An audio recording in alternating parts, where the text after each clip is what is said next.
komputer. Oke, baiklah. Oke, teman-teman, aku akan share beberapa hal yang sudah aku siapkan dan ini interaktif ya. Jadi teman-teman nanti boleh langsung nanya, ngobrol segala macam ya. Share, oke. Tung. Nah, ini. Sip. Oke, sudah tampak di layar teman-teman. Beri aku jempol kalau sudah kelihatan. Aku sukanya minta jempol ya. Oke, sip. Nah, jadi teman-teman, ini aku dapat istilah yang keren banget. Jadi tema kita ini udah batch kedua ya. Ini namanya adalah plester hati. Jadi kenapa plester ya? Ini inspirasinya mengambil dari ada buku karangan seorang psikolog namanya Guy Winch, PhD berarti dia udah doktor ya, udah S3 gitu di luar negeri sana. Dan dia itu komplain gitu ya. Dia tuh kenapa sih? Dia tuh komplain karena em, kita itu kadang-kadang enggak seimbang memperlakukan luka-luka fisik dengan luka-luka batin gitu. Misalnya nih ya, misalnya anak aku nih, aku udah punya anak dua ya. Tiba-tiba lagi lari, terus jatuh gitu, lalu lalu terluka gitu ya. Misalnya jatuh lalu lututnya tergores. Dia tahu gitu, oh aku mesti cuci lukanya gitu ya. Ab- Mungkin pertamanya nangis dulu, jerit-jerit gitu. Tapi udah gitu dia tahu, oh aku harus cuci luka aku harus cari betadin, aku harus plesterin gitu ya. Itu udah otomatis gitu. Misal anak kita terbentur gitu ya, ada yang terbentur kepalanya ya. Dia tahu gitu, oh kepalaku sakit nih, harus diapain gitu ya. Oh, ibu-ibu nih lagi di dapur kena pisau, kita tahu mesti ngapain. Oh, kena kena panci panas, kita tahu mesti ngapain, dikasih air mengalir, lalu dikasih bioplasenton. Hampir semua luka-luka fisik gitu, kita tahu cara menghadapinya. Yang jadi masalah adalah hal yang sama itu nggak terjadi sama luka-luka emosional. Kita nggak ada yang ngajarin tuh, kamu kalau lagi ditolak mesti gimana, kamu kalau lagi kesepian harus ngapain, kamu kalau menghadapi kegagalan apa yang harus dilakukan, itu nggak ada yang ngajarin kita gitu. Nah, jadi memang selama ini di mana-mana ternyata itu ada ketidakseimbangan gitu. Jadi kalau fisik itu kayaknya udah jauh banget. Dunia kedokteran tuh udah keren banget. Bahkan ada MRI bisa ngeliatin jeroan manusia itu dengan segitu canggihnya.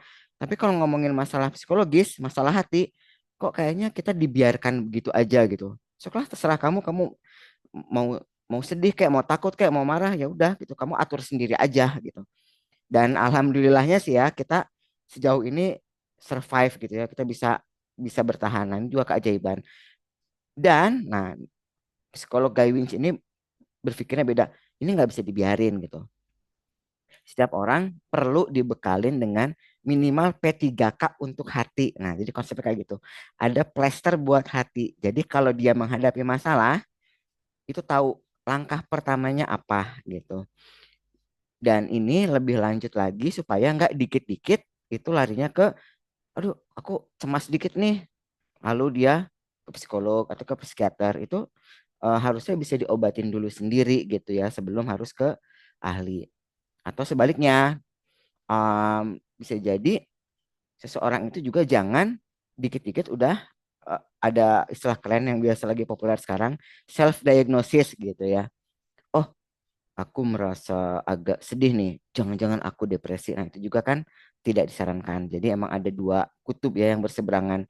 Di satu sisi jangan terlalu cepat mengklaim kita sakit sesuatu, di sisi lain juga jangan dikit-dikit udah langsung ke ahli karena ya berbiaya besar dan juga bisa jadi pas datang juga kamu tuh belum harus ke sini sebenarnya. Nah, batasannya seperti apa itu yang kita bahas ya. Oke, seperti itu kurang lebih. Oke, ada dua hal dulu. Oh ya, kenalan dulu kali ya buat yang belum tahu. Jadi Kang Kang Amru, Teh Yosi dan Teh Liza, perkenalkan nama saya Ervan, Ervan Abu Nangim. Dulunya pernah kuliah di Unpad, jurusannya psikologi dan kalau ngomongin soal kuliah ini sebenarnya agak-agak bukan aib sih ya, cuman dulu penuh, penuh tantangan juga gitu. Jadi kalau zaman aku dulu aku udah 40 tahun, tua banget. Oh, tar. Kalau ngomongin tuh, nah itu nih. Kakak-kakak di sini usianya berapa? Boleh tahu? Di rentang berapa? 20-an, 30-an, 40-an? Boleh tahu usianya? Kalau Teh Yosi aku masih ingat kayaknya 20-an kayaknya. Bocil soalnya. Kang Amro Teh Rizal ada di rentang berapa? Lebih muda dari aku kan ya? Coba yang lebih muda kasih jempol, kalau yang lebih tua nggak usah. Semoga lebih muda semua ya. Jadi ini aku bisa seakan-akan dari kakak kepada adik gitu. Kalau lebih tua aku kayaknya agak nggak enak juga ya kalau menceramahi gitu. Kayaknya lebih muda sih kalau aku lihat dari fotonya dan dari aura-auranya. Alah, apa coba. Nah, jadi ngomongin soal kegagalan dan kenapa sih kok materi ini relate banget. Dulu aku kuliah psikologi itu sampai lebih dari 7 tahun. Kebayang nggak sih? Kan batas waktu kuliah itu kan 7 tahun.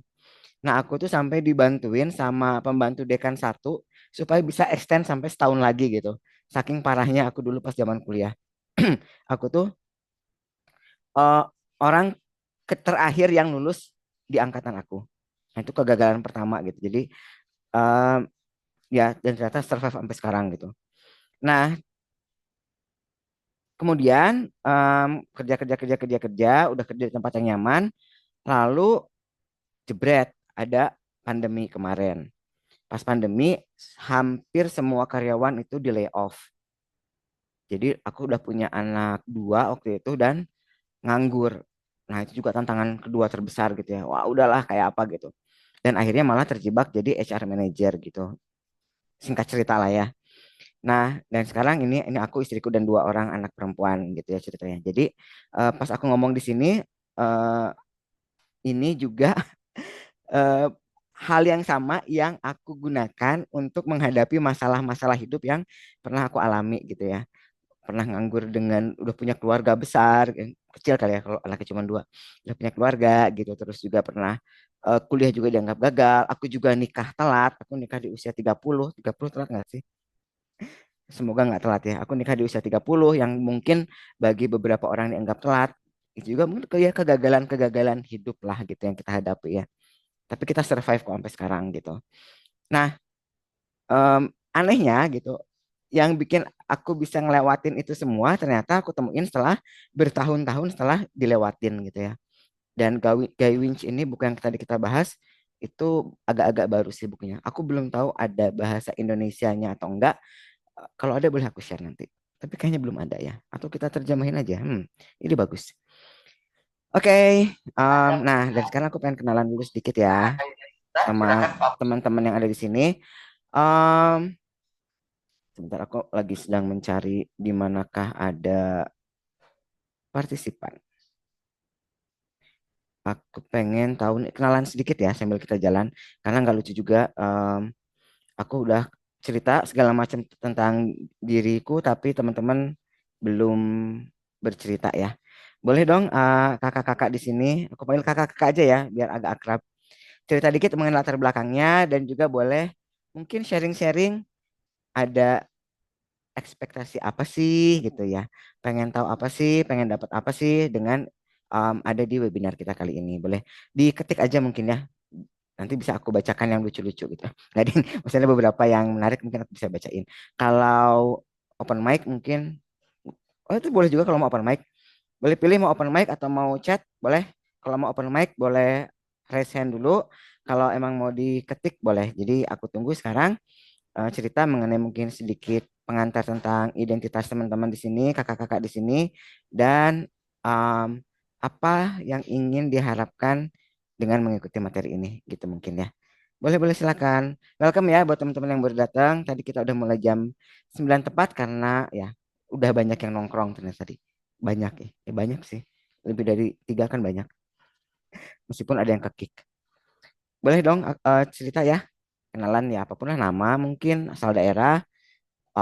Dan apa yang diharapkan? Tiga itu ya. Oke, ada Kakak Serulita. Oh, Sarulitua. Mendapatkan pencerahan terkait dengan diri saya, sedang hilang arah terkait dengan cita-cita. Wow, punya cita-cita ya. Oke, ini Kak, panggilannya apa ya? Ini Sarulitua, panggilannya apa Kak? Ini Sarulitu. Ruli, mungkin Ruli ya panggilannya. Panggilannya apakah kau boleh tahu? Oh, Ruli bener ya. Oke, Kak Ruli ya. Oke, Kak Ruli. Baik, semoga ada yang bisa kita dapat ya. Jadi, nah, sambil nunggu yang lain ya. Jadi yang lain boleh ketik aja di chat. Nah, aku mau bahas ini. Jadi ada Kak Ruli pengen dapat pencerahan terkait diri saya dan karena sedang hilang arah terkait dengan cita-cita. Nah, jadi gini konsepnya, teman-teman. Hilang arah itu salah satunya kalau di psikologi itu biasanya bukan karena cita-citanya sendiri, tapi karena kita ada beban-beban. Jadi kita agak sulit untuk berlari karena kaki kita banyak yang mengikat. Ada sesuatu yang menahan langkah-langkah kita. Nah, jadi untuk Kak Ruli, hari ini kita akan bahas beberapa hal yang mungkin selama ini menghambat gitu ya. Untuk mempercepat mungkin belum akan dibahas sekarang, tapi untuk yang menghambat nanti kita akan bahas 5 hal yang mungkin selama ini sudah melukai diri kita, jadi bikin kita nggak berani maju gitu ya. Semoga ada beberapa pengobatan lah yang bisa kita dapatkan ya. Oke, sebentar. Admit all, maaf. Oke, udah ada yang join ya. Oke, dari Kakak Liza ingin berbagi juga bagaimana bekerja berada di lingkungan toksik. Resign Kak, nggak ada yang jangan ya. Dan tidak baper dan bisa bertanya. Oke, saya coba bahasakan ulang ya. Gimana caranya kalau kita itu ada di lingkungan yang toksik dalam konteks pekerjaan ya, tapi kita tuh masih butuh pekerjaan itu. Gimana biar bisa nggak baper dan tetap bertahan ya. Karena butuh agak sedih ya kalau udah karena butuh ya. Oke, itu dari Kak Liza. Oke, terima kasih Kak Liza udah berbagi. Nah, kalau ini mungkin agak sedikit out of topic. Ini konteksnya nanti lebih ke apa ya? Kalau untuk bertahan di lingkungan toksik, mungkin asertivitas ya, agak komunikasi lah. Tapi boleh nanti kita tambahkan em, sesi tentang itu. Oke, sip. Oke, ini Kak Ruli juga nambah lagi nih. Oke. Oh, sedang merasa dimusuhi dunia ya. Oke, baiklah. Jadi Kak Ruli berkata, saya sedang berada di titik terendah. Semua terasa menjadi musuh, semua terasa hilang. Nah ini pas banget Kak. Semoga ada bisa dibahas nanti. Merasa tertekan dengan diri saya merasa tidak berharga. Ya, dan ini emang berantai ya. Pertama mungkin ada kegagalan biasanya, lalu membuat kita menjadi merasa kesepian, kita merasa tertolak, itu semuanya pas banget akan jadi tema kita. Oke, buat teman-teman yang baru hadir, kita lagi perkenalan, jadi boleh kalau mau share nama teman-teman, domisili dan hal-hal yang mungkin pengen bisa dibahas di hari ini ya. Oke, masih kita tunggu ya. Ini baru dari Kak Ruli tadi dan Kak Liza. Semuanya aku panggil Kak di sini ya, biar berasa awet muda. Oke, oke ada Kak Subhan Hasan Ali. Kurang percaya diri dengan kemampuan diri sendiri. Ini ada nanti di yang poin kelima. Ini akan dibahas lebih tuntas. Mungkin kita akan tambahkan waktu untuk tentang kepercayaan diri ya. Oke, buat yang lain masih kita tunggu ya. Boleh. Biasanya seingat aku kalau Zoom itu agak-agak delay ya dan teman-teman mungkin perlu waktu buat mengetik. Jadi silakan nanti kita akan bahas sambil jalan ya. Oke, jadi aku mau lanjutkan dulu sedikit ya. Jadi teman-teman kita itu sekarang pakainya sistemnya webinar dan kenapa harus webinar? Kenapa sih nggak aku tuh tinggal rekam aja di YouTube gitu ya lalu teman-teman bisa nonton itu kan lebih simpel. Tapi nggak bisa gitu teman-teman. Kenapa? Karena webinar itu punya beberapa kelebihan yang nggak dimiliki oleh YouTube. Itu. Jadi webinar is better than YouTube untuk 3 hal ini. Pertama, segmented. Jadi meskipun materinya sama tentang mengobati luka-luka batin, bisa jadi sesi sekarang dan kalau saya membuat sesi lain itu akan berbeda fokus pembahasannya karena tergantung dari siapa yang hadir. Kayak sekarang mungkin kita akan lebih banyak fokus di pengembalikan kepercayaan diri dan berkomunikasi ya, asertif dan lain sebagainya. Mungkin di sesi lain dengan tema yang sama fokusnya lebih ke menghadapi kehilangan, mungkin karena banyak yang baru kehilangan pekerjaan, kehilangan orang tua, kehilangan pasangan dan lain sebagainya. Yang kedua, kelebihan dari webinar adalah interaktif. Jadi jangan sia-siakan. Silakan teman-teman tuliskan pendapatnya, pengalamannya di kolom chat atau kalau perlu mau bicara dan berkenan untuk bicara juga boleh. Silakan raise hand, nanti kita akan kasih kesempatan. Dan yang ketiga, kelebihan dari webinar adalah aplikatif. Satu yang saya janjikan kepada teman-teman, ada yang bisa langsung teman-teman terapkan segera setelah sesi ini. Gitu. Betul? Oke,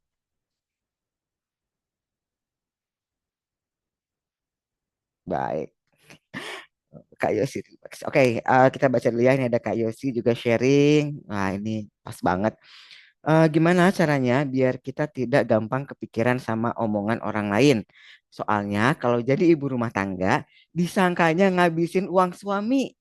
Tapi kalau kerja malah disangka ninggalin anak. Tapi udah suami nggak ngizinin karena anaknya masih 3 bulan. Wah, ini dilema banget ya. Dan ujung-ujungnya kembali ini masalah dengerin omongan orangnya. Oke, berarti kayaknya fokus dan porsi untuk komunikasi itu harus kita tingkatkan ya. Semoga nanti ada kalau lagi ada yang pas boleh ya kita. Kak, aku pengen tahu lebih lanjut di bagian ini gitu. Boleh banget. Oke, sip. Masalahnya udah terkumpul. Nanti kita coba masukin ke alur yang ada ya. Karena kalau langsung dijawab kayaknya nanti jadinya agak takutnya melebar gitu. Oke, sip, makasih banget ya teman-teman sudah sharing-sharing. Yuk, kita teruskan. Nah, jadi apa sih plester hati dan kenapa kita harus tahu gitu ya? Sedikit mulai yang tadi. Jadi em, ada banyak hal-hal yang menyakiti hati kita, tapi kita nggak pernah dikasih tahu gimana cara mengatasinya. Orang-orang pasti cuma bilang, udah kamu datang aja ke psikolog, kamu datang aja ke psikiater, kamu datang aja ke ustadz, kamu datang aja ke guru spiritual gitu ya. Tapi bisa nggak sih sebenarnya kita tuh menyembuhkan diri kita sendiri gitu. Nah, hari ini kita akan bahas coba hal-hal yang bisa kita lakukan untuk diri kita sendiri. Ya maksudnya kalau dianalogikan sama luka fisik, ya kalau aku cuman kena setrikaan, ya udah cukup dialirin air mengalir, ditaruh di bawah keran, lalu dikasih belah plasenton. Nah ini juga sama, oh kalau aku lagi merasakan ditolak oleh orang, ini loh yang harus aku lakukan. Kita tahu cara-caranya gitu ya. Oke, baik. Oh ini ada Kak Rudi lagi curhat banget ya. Oke, sip. Ini agak panjang nih. Baik, Kak Ruli nanti kita bahas. Semoga Kak Ruli ini, kalau boleh sedikit saya bahas sedikit, sedikit ya. Kadang luka batin ini emang konteksnya ini agak bercampur ya. Jadi kalau dari bukunya sendiri yang emotional first aid itu dia emang dibikinnya segmented gitu. Oh, luka batin itu kadang ada penolakan, kadang ada kesepian, kadang ada merasa bersalah, kadang ada kegagalan. Nah, cuman kadang-kadang luka batin ini emang datangnya keroyokan gitu, kayak yang dialami oleh Kak Ruli gitu. Dia merasakan kegagalan, penolakan, dan akhirnya dia merasa terisolasi, sepi gitu ya. Nah, jadi mungkin nanti em, semua tipsnya harus dipakai Kak Ruli ya, gitu. Jadi boleh Kak Ruli amati nanti kalau ada yang ingin, oh saya ingin tahu lebih lanjut tentang bagian ini, boleh ya. Oke. Nah, jadi teman-teman sekalian, boleh kita juga belajar ya. Kalau dari 5 hal ini ada 5 luka batin yang umum orang alami gitu. Mana sih yang teman-teman alami? Yang pertama penolakan. Pernah nggak teman-teman misalnya penolakan itu banyak bentuknya ya.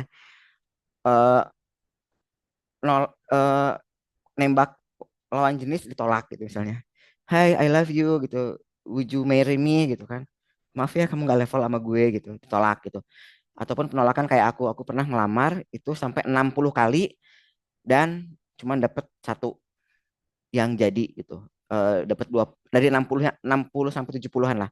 60-an lamaran aku kirim, dua sampai wawancara tapi cuma satu yang dapat. Nah, itu penolakan. Itu jadi kalau dan setelah aku share ini di LinkedIn ya, jadi aku juga aktif di LinkedIn, banyak yang curhat, wah kak, Pak, Bapak masih cuma 60 Pak, saya ditolak 200 kali Pak. Tapi dan saya belum dapat sampai sekarang gitu. Aku cuma bisa ternyata ada yang lebih parah ya gitu. Dan ini menyakiti kita gitu. Ada yang mengalami, oke, kalau mengalami beri aku jempol ya. Penolakan. Yang kedua kesepian.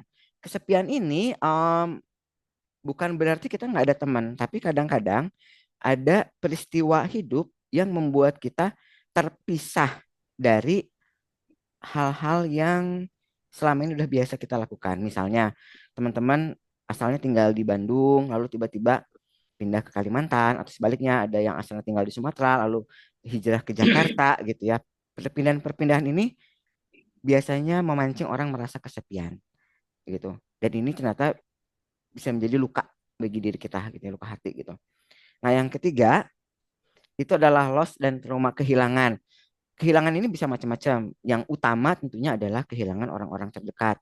Tiba-tiba ada mungkin keluarga meninggal, orang tua meninggal, anak meninggal, pasangan meninggal gitu. Atau kehilangan yang lain, misalnya tiba-tiba terusir dari rumah, gitu ya, kehilangan ada bencana, kehilangan harta benda, atau yang lagi sering kehilangan pekerjaan. Di Indonesia baru aja banjir kena badai gitu ya, badai badai PHK gitu. Nah, ini pasti banyak orang yang merasakan luka gitu. Lukanya adalah kehilangan gitu ya. Nah, luka yang lain yang biasa di orang alami adalah rasa bersalah. Misalnya nih, tadi ada yang bertanya di yang kemarin saya share, terus ada yang bertanya, Kak, saya ini merasa bersalah. Gimana cara saya menyembuhkan rasa bersalah ini gitu. Dia ada pilihan-pilihan di masa lalu yang konon kabarnya dia merasa, ih coba aja dulu aku milih itu gitu. Atau, dan dia merasa bersalah gitu. Dan ini sering terjadi ya. Pernah nggak mungkin kita ada yang mengalami kayak gini. Kita menyakiti orang, lalu tiba-tiba baru keingetannya sekarang. Ih ya ampun, dulu aku kok pembuli ya gitu. Ih, aku jadi ingat teman aku di SMA, kabarnya gimana ya? Dulu dia suka aku bully nih. Kok aku ngerasa bersalah ya gitu. Dan yang lebih parah lagi, kadang-kadang rasa bersalah ini tidak bisa diperbaiki. Nah, ini ngeri banget. Kenapa? Mungkin orangnya sudah meninggal. Katakanlah kita ngerasa bersalah sama orang, lalu dapat kabar orangnya meninggal. Lalu kita ingat, ih ya ampun dia kan aku pernah bikin salah sama dia. Dan sekarang aku udah nggak bisa minta maaf gitu. Ini juga menjadi luka batin dan agak parah gitu karena nggak bisa diobati gitu kan ya. Dan yang terakhir, nah ini yang tadi Kak Ruli banyak share mengenai kegagalan. Gagal ini banyak banget. Ada seleksi lalu kita misalnya seleksi CPNS gagal, seleksi BUMN gagal, seleksi fit and proper test naik dari staff ke manajer misalnya lalu gagal gitu ya. Ada banyak sekali kegagalan gitu. Nah, kalau boleh aku tanya nih ke teman-teman ya. Ups, maaf, salah klik. Dari kelima kegagalan yang umum terjadi ini, teman-teman mana sih yang sedang dialami banget gitu, yang lagi mengganggu banget, lagi jadi kepikiran.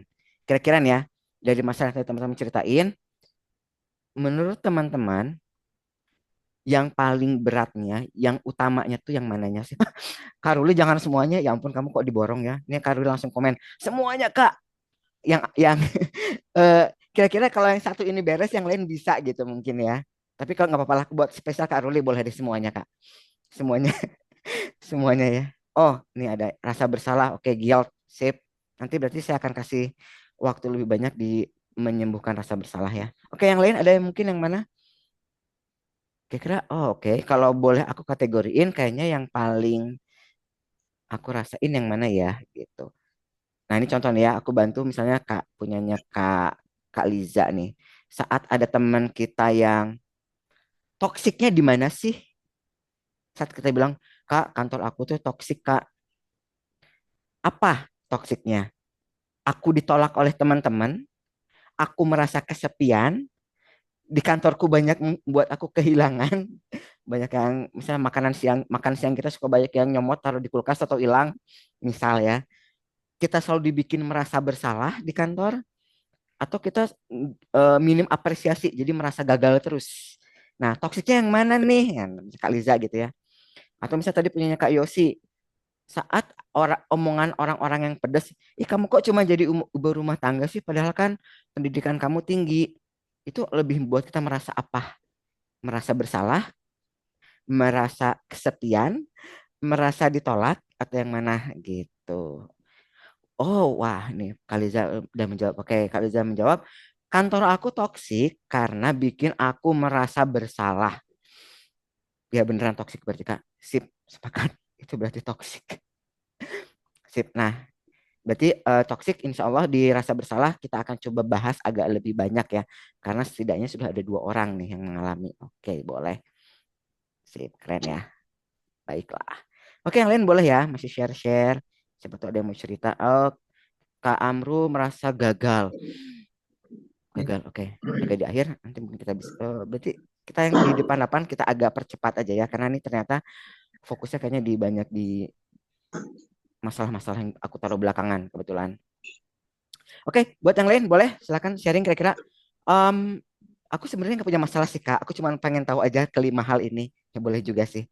Oke, ini ya. Jadi kalau Anda masih mengalami lima luka ini, Anda belum perlu ke psikolog kecuali syarat ketentuan berlaku. Nanti ada aku kasih tahu beberapa em, tanda bahwa teman-teman, oh ini udah nggak bisa nih, nggak bisa diobatin sendiri, harus dibawa ke psikolog, psikiater ataupun profesional lain ya. Tapi saya akan kasih tips. Kalau ini udah berhasil, ya udah berarti kita bisa mengobati diri sendiri gitu ya. Oke, kita urutkan aja dari awal ya, karena siapa tahu mungkin, semoga enggak sih, tapi kadang-kadang mungkin di masa depan kita akan mengalami penolakan, kesepian dan segala macam. Jadi kita akan bahas semuanya tetap ya. Gak apa-apa ya. Meskipun nanti mungkin di 2 yang terakhir kita agak bahas lebih mendalam. Oke, baik. Maaf, belum diklik. Nah, pembahasannya cukup runut. Jadi ada 4 poin. Oh, maaf, tampilannya agak jelek ya. Maaf. Kita coba geser sedikit aja. Ini agak ada. Oh, udah sudah. Agak bihan. Nah, oke. Oh ya ini, baik. Tadi tampilannya agak tidak menarik ya. Baiklah. Jadi setiap luka batin tadi dari yang 3 tadi ya, dari yang 5 tadi itu akan ada 3 yang dibahas secara masing-masing, lalu 1 yang dibahas untuk keseluruhan. Jadi setiap luka itu ada 3 yang dibahas. Pertama masalahnya apa, dampaknya bagi kita apa, dan ini bisa dibikin seakan-akan kayak diagnosis terbalik, tapi jangan ngejudge dulu ya. Pokoknya jadi kalau teman-teman mengalami dampak-dampak ini, mungkin masalahnya sebenarnya adalah yang itu gitu ya. Dan juga pastinya kita akan kasih beberapa em, kita akan kasih beberapa rekomendasi solusi yang bisa langsung teman-teman coba gitu ya. Oke, baik. Jadi boleh kalau yang mau menyiapkan catatan, boleh juga kita kasih waktu dulu. Siapin catatan, siapin minuman, kopi, cemilan. Jadi kita bisa sambil santai dan tetap menyimak ya. Oke, baik. Oh, jadi Kak Yosi ternyata feel guilty. Tetap kenapa banyak orang merasa bersalah ya belakangan ini ya. Baiklah, ini fokus banget di rasa bersalah kayaknya banyak. Tapi nggak apa-apa ya, kita mulai dari awal ya. Ini biar agak lebih itu aja. Runut. Oke, nanti lebih enak ini. Maaf ya tampilannya agak-agak aneh. Nah, yang pertama dulu, jadi tadi ada penolakan. Nah, ini ada yang menarik. Jadi penolakan itu kalau dianalogikan seperti luka fisik itu kayak kayak lecet gitu ya, kayak lecet. Jadi kayak kita jatuh lalu tergores di di lutut, di sikut, dimanapun gitu. Dan ini ternyata perasaannya itu setara kayak luka fisik beneran gitu. Nah, contoh paling gampang dari penolakan adalah kayak misalnya kita lagi punya grup WhatsApp gitu ya.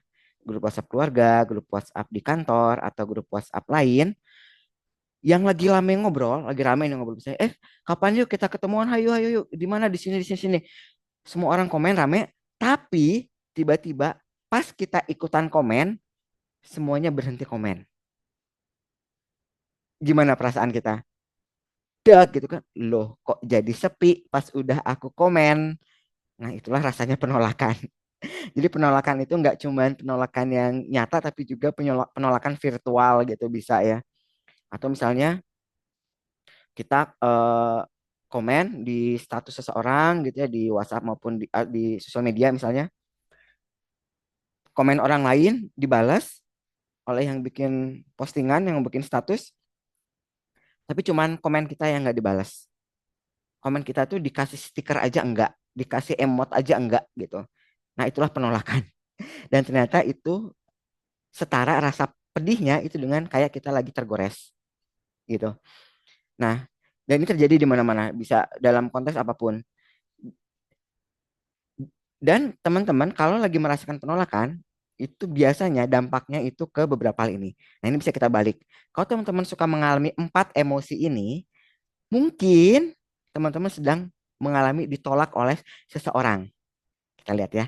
Kalau teman-teman mengalami pertama, maaf, teman lagi berpikirnya tidak objektif, lagi banyak berprasangka. Mungkin Anda lagi merasa ditolak.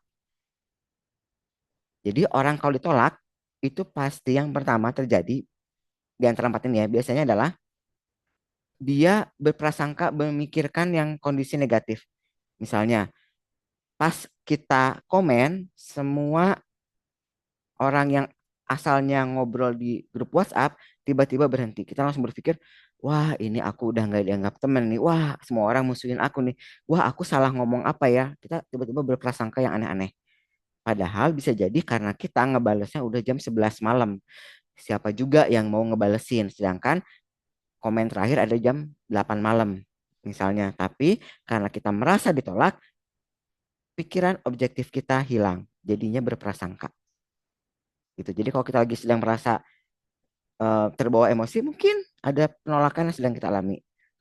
Yang kedua, ciri khas orang lagi ditolak adalah marah. Dan biasanya marahnya itu enggak kepada yang menolak, tapi bisa kemanapun. Jadi, teman-teman, coba perhatikan tiba-tiba atasan kita marah-marah. Nggak ada angin, nggak ada hujan. Mungkin dia baru aja ditolak. Mungkin dia nggak apply ke tempat lain. Udah mau kabur duluan ya manajer kita gitu. Lalu dia ditolak, lalu marahnya malah ke kita sebagai eh, anggota timnya gitu. Bisa aja gitu. Suami kita tiba-tiba, kok yang wanita ya, suaminya pulang kerja marah-marah, ini di kantor lagi ditolak apa nih gitu. Atau kita gitu, tiba-tiba kita murah, kok aku pengen marah sama istri aku ya gitu. Oh, mungkin aku di kantor lagi ditolak gitu ya. Aku ngajuin naik gaji, nggak diterima, atau aku ngajuin penggantian biaya apa nggak diganti gitu. Aku merasa ditolak, lalu aku marah ke siapapun. Jadi kalau ada orang marah-marah, mungkin salah satu penyebabnya dia sedang mengalami penolakan gitu. Jadi wajar banget. Nah ini penolakan juga termasuk yang sekarang nih lagi pemilu, orang yang marah-marah karena gagal menjadi caleg itu wajar. Karena dampak dari penolakan yang paling umum adalah marah gitu. Yang ketiga dampak selanjutnya adalah merasa diri tidak berharga. Ya iya dong jelas gitu. Kalau kita ditolak kan berarti kita ngerasa, oh aku berarti nggak tidak sebaik yang aku kira. Aku kira aku teh keren, ternyata kurang keren gitu kan. Loh permintaan aku kok tidak dikabulkan. Aku kan cuma minta numpang pas pulang beliin gado-gado, kok aku nggak dibeliin. Apakah aku tidak patut untuk dibelikan gado-gado? Mikirnya kan jadinya nggak logis kata dia, kemana-mana dan ngaruhnya ke harga diri gitu. Kita bisa berempati sama orang-orang yang ikutan pilkada atau ikutan pemilu kemarin ya nyalek gitu. Kalau yang gagal kan ini orang kok banyak yang dukung aku, tapi kok ternyata aku masih kalah ya. Lalu dia merasa harga dirinya tercoreng, jadinya marah. Dan yang terakhir, kalau Anda ditolak, itu kita merasa terasing karena merasa kirain kita teman, kok ternyata enggak gitu. Ini penolakan. Ada yang pernah mengalami penolakan? Ada yang pernah mengalami? Boleh share ya di kolom komentar, kolom komentar, bener deh, kolom chat maksudnya, kolom komentar. Ada yang dulu pernah mengalami penolakan dan ternyata mungkin teman-teman baru menyadari kalau itu tuh masih berdampak sampai sekarang gitu. Ada yang keingetan, aku tuh kok suka marah-marah ya. Oh iya bener. Ternyata aku dulu pernah ditolak ini gitu ya. Ada peristiwa penolakan yang aku masih bawa sampai sekarang. Ada yang mau cerita? Boleh dong, sharing-sharing ya. Ada nggak sih cerita-cerita penolakan yang teman-teman alami dan ternyata dampaknya masih ada sampai sekarang? Ada salah satu dari empat hal ini yang masih teman-teman bawa sampai sekarang. Kadang, wah, nah ini kocak nih, Kak Ruli nih. Kadang jadi pelaku, kadang jadi korban. Kita kadang menolak orang ya. Nah, pas banget. Kita langsung bahas ke selanjutnya ya. Jadi, saat kita tahu kalau ditolak itu pedih, artinya kita bisa lebih empati kalau kita harus menolak orang dengan cara apapun atau karena alasan apapun. Saya sebagai HR itu mau nggak mau ya, bukan karena aku pengennya sih setiap ada lamaran masuk saya terima gitu kan pengennya, tapi kemampuan perusahaan nggak mungkin menerima semua orang, ada kompetensi yang dipersyaratkan, ada mungkin jarak yang dipersyaratkan ya, karena office kita di Bandung, ada orang lamar dari Semarang ya mungkin eh, karena gaji kita juga nggak bersaing yang nggak bisa juga, udah lo datang ke Bandung kan nggak bisa juga, ya terpaksa kita tolak gitu. Jadi kalau teman-teman sudah tahu pahitnya ditolak, setidaknya yang bisa kita lakukan adalah menolak dengan lebih baik. Caranya apa? Ya kita bantu mereka, teman-teman. Misalnya ini cara nolak yang elegan ya. Oke, ini mungkin akan tidak nyaman buat kamu. Dan ini sebenarnya bukan salah kamu. Ini kenapa mesti ditekankan bukan salah kamu? Karena ya tadi orang yang ditolak itu pasti berpikir subjektif, pasti menyalahkan diri sendiri. Ini udah otomatis. Ditolak pasti berpikir apa yang salah dari aku. Agak jarang orang yang ditolak langsung nyalahin orang. Marah sih, tapi dia marahnya juga karena kenapa emang aku kurang baik gitu. Jadi dia pasti menyalahkan diri sendiri. Artinya kita mesti bisa berbahasa yang bagus. Kakak, terima kasih atas em, memberi kami kesempatan untuk dilamar. Kadang-kadang aku kalau jadi HR gitu ya, kita yang kita yang perusahaan, tapi kita yang melembutkan bahasa gitu.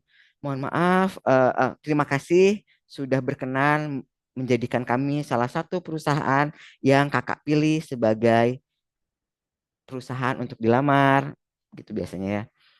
Eh, Kami tidak ingin membuang waktu kakak lebih lama karena kami yakin kakak juga sedang berproses dengan banyak perusahaan lain. Oleh karena itu, kami menyampaikan bahwa kami belum bisa melanjutkan proses dengan kakak. Data kakak kami mohon boleh disimpan supaya apabila ada kesempatan yang lebih baik bisa kami hubungi kembali. Nah, kurang lebih aku biasa bikin kayak gitu gitu ya. Untuk yang ditolak ya. Ini ada yang pernah kerja bareng aku, Kak Yosi, karena nggak pernah ditolak jadi mungkin belum pernah mendapatkan kalimat itu ya. Tapi kalau ditolak kadang-kadang aku bikin kurang lebih kalimat penolakan yang selembut mungkin karena yaitu penolakan itu nggak enak. Ya harus berempati lah ya kita ya nggak sih. Oke, next. Gimana menangani kalau kita jadi korban penolakan gitu ya, udah nembak 70 orang 70 kali juga ditolak gitu. Yang pertama, ini agak sedih ya kalau sampai 70 kali melamar lalu ditolak. Tapi mungkin terjadi. Em, kita harus yang pertama, karena kita kadang berpikir nggak logis, kalau kita ditolak, cari alasan lain selain alasan yang otomatis muncul di pikiran kita. Misal, maaf ya kamu terlalu baik buat aku. Dasar semua cewek sama aja gitu kan. Kita kesal gitu ya. Kita harus berpikir, ada nggak alasan lain kenapa aku ditolak? Oh mungkin dia minder kalau harus jadian sama aku kan terlalu keren. Ya itu alasan yang lebih baik gitu ya dibanding kita menyalahkan diri sendiri gitu. Terus atau ya udahlah, mungkin belum jodoh sederhana itu, atau mungkin ya kalau aku nolak orang juga bukan karena orang nggak keren sih, emang nggak ada chemistry aja gitu. Aku ditolak bukan karena aku nggak keren, tapi emang nggak cocok gitu kan. Ya kita orang kan beda-beda, ada yang cocok jadi teman, ada yang cocok jadi rekan kerja. Nggak semua rekan kerja harus kita nikahi dan nggak semua yang kita nikahi itu harus jadi rekan kerja gitu kan. Oh iya, ada argumen gitu. Next, bangkitkan harga diri. Nah, ini P3K kita. Jadi kalau teman-teman lagi lihat slide yang ada gambar ini, langsung di save, langsung screenshot, siapkan ini. Yang harus Anda siapkan, bikin diary. Apa isinya? Kalau selama ini diary itu kita isi dengan curhat keseharian, atau lebih parah curhat tentang kegagalan, yuk kita bikin diary yang isinya adalah apa keberhasilanku hari ini. Untuk apa punya diary ini? Suatu saat kita mengalami kegagalan, kita tinggal buka lalu kita baca lagi. Oh hari ini aku udah dapat klien pertama aku.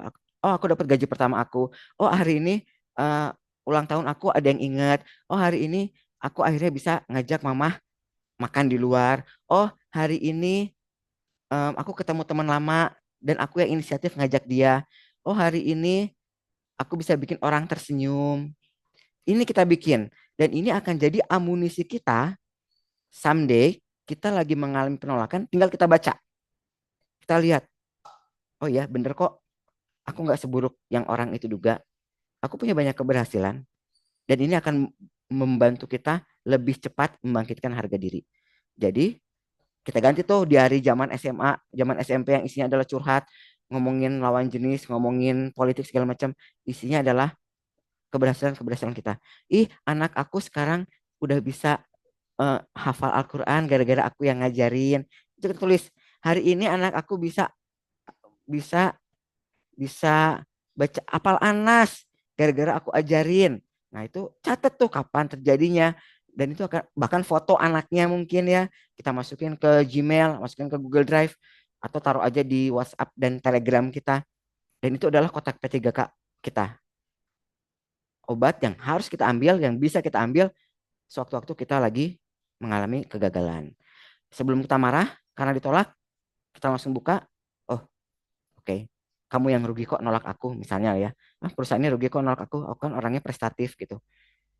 Termasuk saat kita dibanding-bandingkan gitu ya. Gitu. Oke, next. Dukungan sosial. Nah, ini penting. Jadi, saat kita mengalami penolakan, biasanya orang itu lebih bisa kalau yang nolak itu orang lain. Tapi paling enggak bisa dan paling dalam lukanya kalau orang terdekat yang nolak. Misalnya, aku dimarahin di pekerjaan, ditolak. Aku pulang ke rumah, lalu istri aku tuh bisa, oh kecian-kecian gitu ya. Ya udah aku akan baik-baik saja gitu.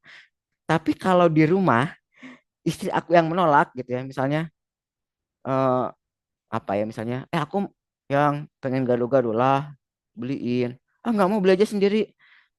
Aku akan jauh lebih hancur dibanding aku ditolak ngajuin naik gaji. Karena yang menolak adalah orang yang signifikan buat kita. Artinya, untuk supaya kita lebih kebal sama penolakan, pastikan kita punya pendukung-pendukung sosial, orang-orang yang kalau kita ngomong apapun dia nggak akan nolak kita. Ya bagusnya sih kita kompak ya sama pasangan gitu, sama keluarga lah. Ya kalau nggak mungkin ada circle bestie-bestie yang em, kita seaneh apapun bisa nerima kita. Itu penting banget. Itu kotak P3K kita untuk menghadapi penolakan.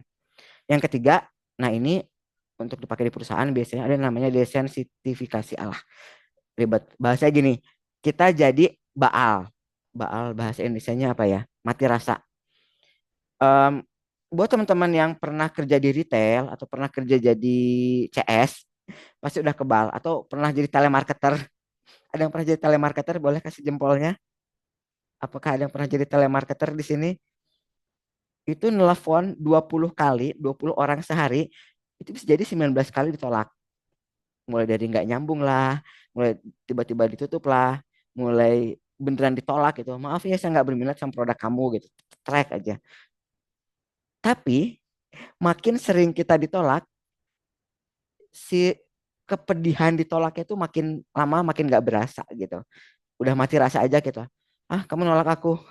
Sorry ya, gue udah kebal gitu. Nah, semoga sih teman-teman nggak harus sampai segitunya ya, gitu sampai harus merasa kebal sama penolakan. Tapi kalau perlu emang harus kayak gitu sih. Oke, tapi ini ringan ya. Dan aku lihat tadi teman-teman gak banyak yang um, punya luka batin penolakan. Tapi ini someday teman-teman mengalami, siapkan tadi 3 hal. Catatan keberhasilan, tim pendukung yang solid, dan harus kebal gitu. Oke, nah ini tadi ya, langsung harus dibikin. Jadi PR teman-teman bikin diary keberhasilan. Boleh kalau mau di-share sama aku. Oke, siap untuk lanjut? Kalau siap lanjut ke luka yang kedua, kasih jempol dulu dong. Lanjutin jangan nih. Give me thumbs up. Aku pengen lihat ada jempol enggak. Kata kata anak aku jangan dikasih jempol. Oke, baiklah. Ini aku lagi dikelilingi oleh keluargaku, jadi aku bahagia sekali. Next, kesepian. Nah, pas banget ya. Kalau aku lagi tidak merasa kesepian karena lagi rame. Nah, kalau kesepian dihubungkan sama kondisi fisik, ini tuh kayak atrofi. Atrofi itu apa sih? Atrofi itu adalah otot yang jarang dipakai. Jadi misalnya kita udah lama nggak pernah lari, tiba-tiba kita lari keliling lapangan, capeknya luar biasa gitu. Karena ototnya nggak biasa dipakai gitu.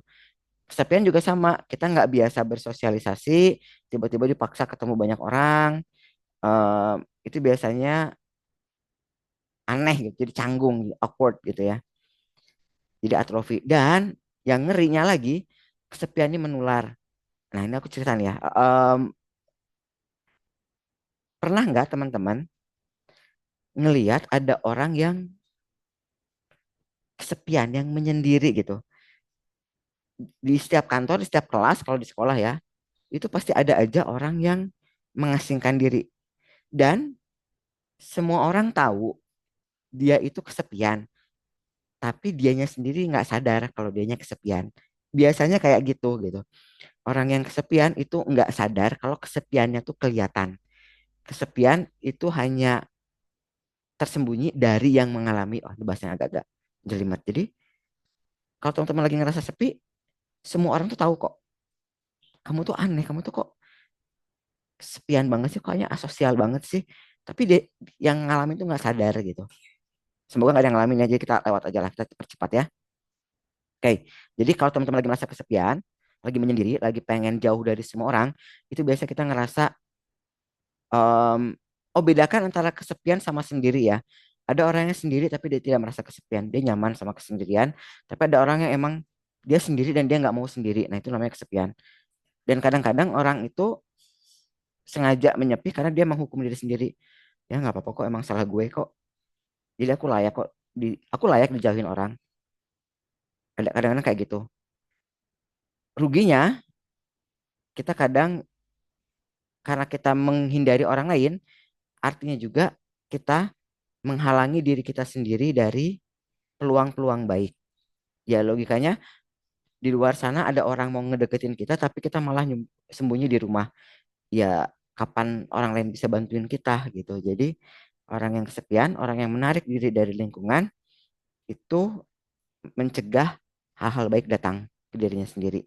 Nah, makanya kalau biasanya aku suka merekomendasikan buat orang-orang yang lagi merasa kesepian, yuk keluar deh gitu. Nggak usah ketemu orang, pokoknya lo jangan di rumah. Mau nongkrong di kursi depan Indomaret kek, mau cuman sekedar jalan-jalan, mau cuman sekedar ke warung. Dan kalaupun dia harus beli sesuatu ke warung, aku sarankan belinya itu sedikit-sedikit biar bisa berulang kali gitu. Ya, supaya dia nggak merasa kesepian. Datang belanja cuman beli misalnya minuman. Pengen cemilan, dia harus balik lagi ke warung. Dia harus berulang kali karena harus melatih supaya otot sosialnya itu jalan gitu. Mau ketemu sama orang. Dan kadang-kadang orang kesepian karena sudah terlalu nyaman sama kesepian, menolak pertolongan. Dia terlalu overprotective sama diri sendiri. Emang kalau aku sama orang lain, kondisi akan lebih baik. Bukannya lebih enak sendiri ya gitu. Jadi makanya kita lihat banyak orang yang kalau sudah melewati usia tertentu, itu dia sudah tidak lagi memikirkan untuk menikah gitu. Karena dia berpikir, akankah menikah lebih baik dari kondisiku yang sekarang sendirian gitu. Ini nggak di laki-laki, nggak di perempuan. Itu akan ada orang-orang yang pada titik tertentu berpikir seperti itu. Jadi mau ditolong juga susah gitu ya. Dan yang terakhir ya tentunya kemampuan sosialnya jadi berkurang. Jadi kalau teman-teman ngeliatin ada orang-orang yang awkward gitu ya, yang mungkin ngomong di depan umumnya agak-agak aneh, agak-agak canggung, itu kita harus bantu karena bisa jadi dia lagi berjuang untuk keluar dari kesepian gitu. Dia lagi mencoba untuk kembali berinteraksi gitu, kembali ke masyarakat. Nah, kalau teman-teman lagi merasa kesepian, sekarang kita bahas tipsnya ya. Ada 4, kebetulan masih 4, nanti yang selanjutnya ada yang cuma 3 tipsnya biasanya. Pertama, ini selalu ya, kalau di psikologi itu pasti yang disarankan pertama adalah mengubah cara pandang. Kalau selama ini kita berpikir, ih lebih enak sendiri ya dibanding sama orang. Nah, sekarang kita balik. Tapi kalau sama orang lain, kayaknya ada hal-hal baru yang belum pernah aku coba deh. Yang aku nggak akan rasain kalau aku sendirian gitu. Yang kedua, itu berempati. Maksudnya seperti ini. Saat orang itu terbiasa sendiri, kadang-kadang dia itu seenaknya. Nah, kalau teman-teman pernah merasa ditolak sama orang, ada orang yang ketus, ada orang yang judes ke kita, mungkin dia itu kesepian. Lalu dia itu nggak biasa menyampaikan perasaannya, jadi dia itu nggak menyadari kalau omongannya itu ketus dan bisa menyakiti orang lain. Bukannya dia nggak mau sopan, nggak mau lembut, tapi buat dia segitu teh udah lembut gitu loh. Nah, jadi kalau teman-teman lagi merasa, iya ya, kayaknya aku terlalu ketus sama orang deh. Ya, coba kita berempati. Kalau aku yang dapat omongan kayak gitu, kira-kira enak nggak ya? Nah, kalau lebih kayak gitulah. Dan yang ketiga, kalau Anda lagi merasa kesepian, Anda harus biarkan diri kita ditemuin. Ya, kalau kita mau cari buah, ya harus cari pohon, karena pohon biasanya berbuah. Kalau kita malah mainnya ke pantai, mungkin dapatnya ikan, nggak akan dapat pohon. Ya sama juga, kalau kita pengen ketemu manusia, ya mainlah ke tempat yang banyak manusia. Jangan di rumah aja gitu. Mulai mungkin lari ke tempat-tempat olahraga umum gitu ya. Kalau di Bandung bisa ke Sabuga, bisa ke Gasmin, bisa ke Tegalega, dan bisa ke manapun lah gitu ya. Biarkan diri kita ditemukan. Dan yang terakhir, kalau teman-teman lagi kesepian dan masih belum mau berinteraksi sama manusia, ya udah sama hewan aja. Peliharalah sesuatu. Di rumah juga kita punya kura-kura dan ini lumayan membantu buat orang-orang rumah yang kalau lagi merasa kesepian. Mainan kura-kura jadinya gitu. Karena kura-kura termasuk hewan yang gampang dipelihara ya. Dulu pernah melihara ikan cupang tapi hobinya mati mulu karena berantem. Jadi kita kasihan juga gitu. Jadi adopsi hewan. Nah, ini kotak P3K kita yang kedua. Jadi eh, di rumah bagus kalau kita memelihara hewan. Kalau ada yang nanya, kamu kok hobi banget sih melihara hewan? Kita bisa jawab, ini adalah kotak P3K aku untuk mengatasi kesepian. Setuju ya? Di sini teman-teman siapa yang punya piaraan? Beri aku jempol. Ada yang punya peliharaan di sini? Give me some thumbs. Hah? Nah, berarti ada Kak Yosi itu ya. Kak Yosi berarti sudah punya kotak P3K anti kesepian. Setidaknya punya peliharaan. Yang lain nggak ada yang punya peliharaan. Ah, nggak suka memelihara yang lain. Boleh piara. Melihara tuh gampang kok. Ya yang paling gampang banget dipelihara mungkin hewan-hewan air ya. Kura-kura, ikan itu lebih gampang. Atau kalau yang mungkin bapac-bapac melihara burung gitu. Jadi sebenarnya ada banyak budaya kita ya yang kita lihat tuh aneh gitu. Dan mungkin orang-orang memandang sini ngapain sih bapak-bapak hobinya mainan burung aja gitu dipajang burung depan rumah. Jangan salah teman-teman. Mungkin itu adalah cara bapak-bapak itu mengatasi kesepiannya. Mungkin dia susah komunikasi sama pasangan, anak-anaknya udah gede, udah pindah rumah, dan dia kesepian. Lalu burung-burung itulah yang membuat dia sehat mental gitu. Dengan nyiramin burung, dengan ngurusin pakannya segala macam, itu bikin dia sehat mental, teman-teman. Jadi pet is good for your mental health. Have a pet, recommended. Boleh rekomendasi kalau mau hewan piaraan, boleh nanya ke Kak Yosi. Kak Yosi piaraannya apa Kak Yosi? Share dong sama kita-kita. Oh paling gampang kok kucing kali ya di mana-mana ada gitu ya. Kayak sih kayak pengennya kucing kayaknya. Karena kucing itu cuma termasuk peliharaan yang umum. Di rumah aku juga banyak kucing tapi nggak dipiara. Kucing liar aja suka kadang suka dikasih makan di rumah gitu. Lalu mereka berdatangan. Lumayan buat mainan sesekali kalau lagi kesepian gitu. Sip ya. Nah ini mungkin next masalah yang teman-teman hadapi, kehilangan. Kehilangan pekerjaan, kehilangan pasangan, kehilangan harta benda karena bencana dan lain sebagainya, karena tipu segala macam. Ini pasti kita alami dan ini kalau dianalogikan dengan sakit fisik itu kayak kita patah tulang. Gitu. Wah, ini sakit banget. Dan kalau udah patah tulang, seperti yang kita ketahui, pengobatan patah tulang ini lama gitu. Jadi kalau teman-teman pernah kehilangan seseorang disayangi, kehilangan orang tua, pasangan, anak, apalagi kehilangan anak itu pasti sangat berat banget. Itu biasanya agak lama bisa sembuhnya karena kayak patah tulang itu nggak bisa dipaksain gitu, harus dibiarkan nyambung sendiri gitu ya. Oke, nanya nih, teman-teman ada yang pernah kehilangan yang cukup berat? Pernah kehilangan siapa? Adakah yang merasa pernah kehilangan? Ada yang kayak aku, yatim?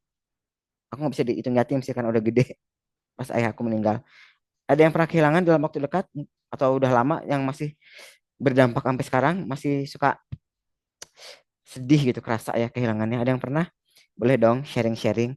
Pernah kehilangan siapa teman-teman? Aku tunggu ya. Pernah kehilangan siapa nih? Oh, belum pernah kehilangan? Ayo aku tunggu ya. Apakah Anda pernah kehilangan seseorang atau kehilangan pekerjaan yang berat banget? Lalu Anda merasa, wah ini gimana nih? Gitu. Aku kan suka banget kerja di sini, kok aku dipecat sih? Gitu. Ada.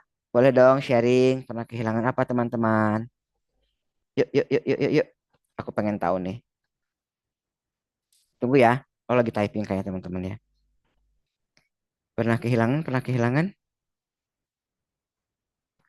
kehilangan pekerjaan. Oh, Karul ini pernah kerja juga sebelumnya ya. Oh, MT.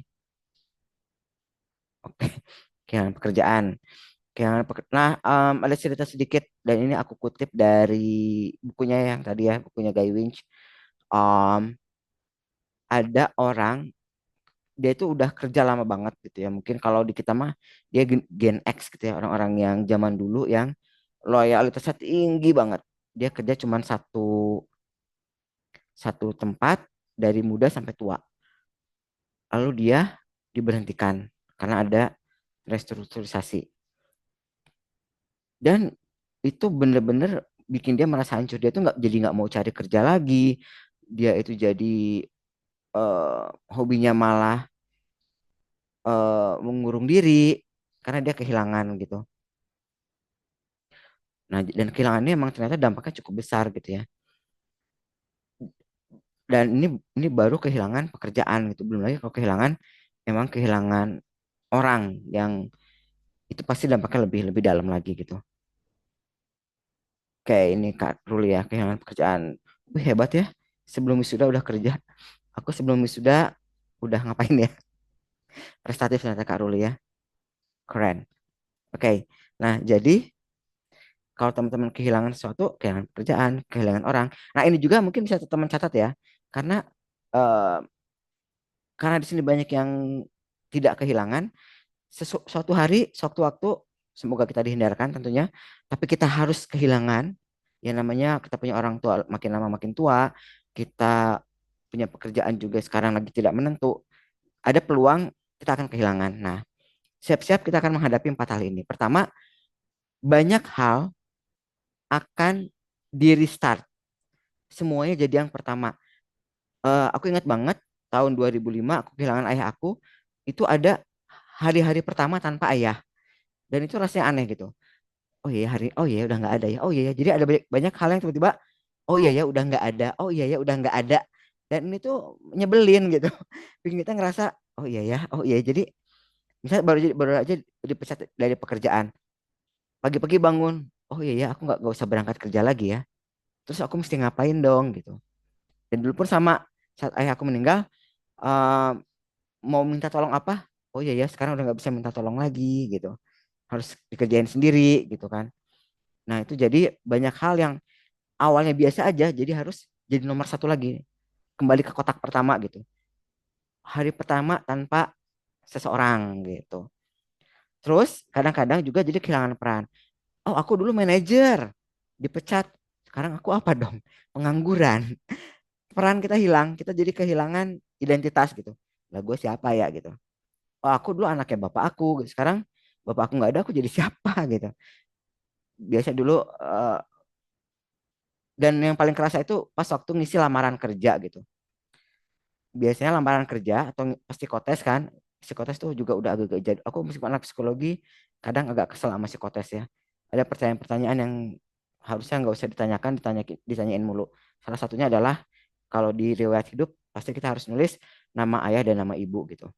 Zaman sekarang itu udah masuk kategori um, personal identification.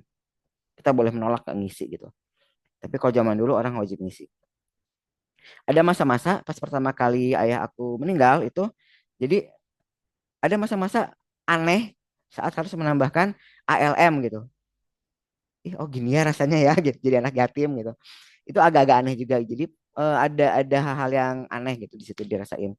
Dan kadang-kadang saat kita kehilangan itu yang muncul adalah aku bisa nggak ya move on gitu. Aku bisa nggak sih maju nggak ada dia gitu. Dan ini kalau teman-teman mau melakukan simulasi yang pedih, bayangin kayak gini. Kita punya pasangan ya. Bayangin suatu hari kita bangun, lalu kita melakukan sesuatu yang biasa kita lakukan dengan pasangan kita, ini buat yang udah nikah, lalu jadi nggak bisa lagi gitu. Biasa kita bangun, lalu kita bisa bilang, atau sebaliknya, ada sesuatu yang biasa kita lakukan untuk pasangan, lalu nggak bisa lagi.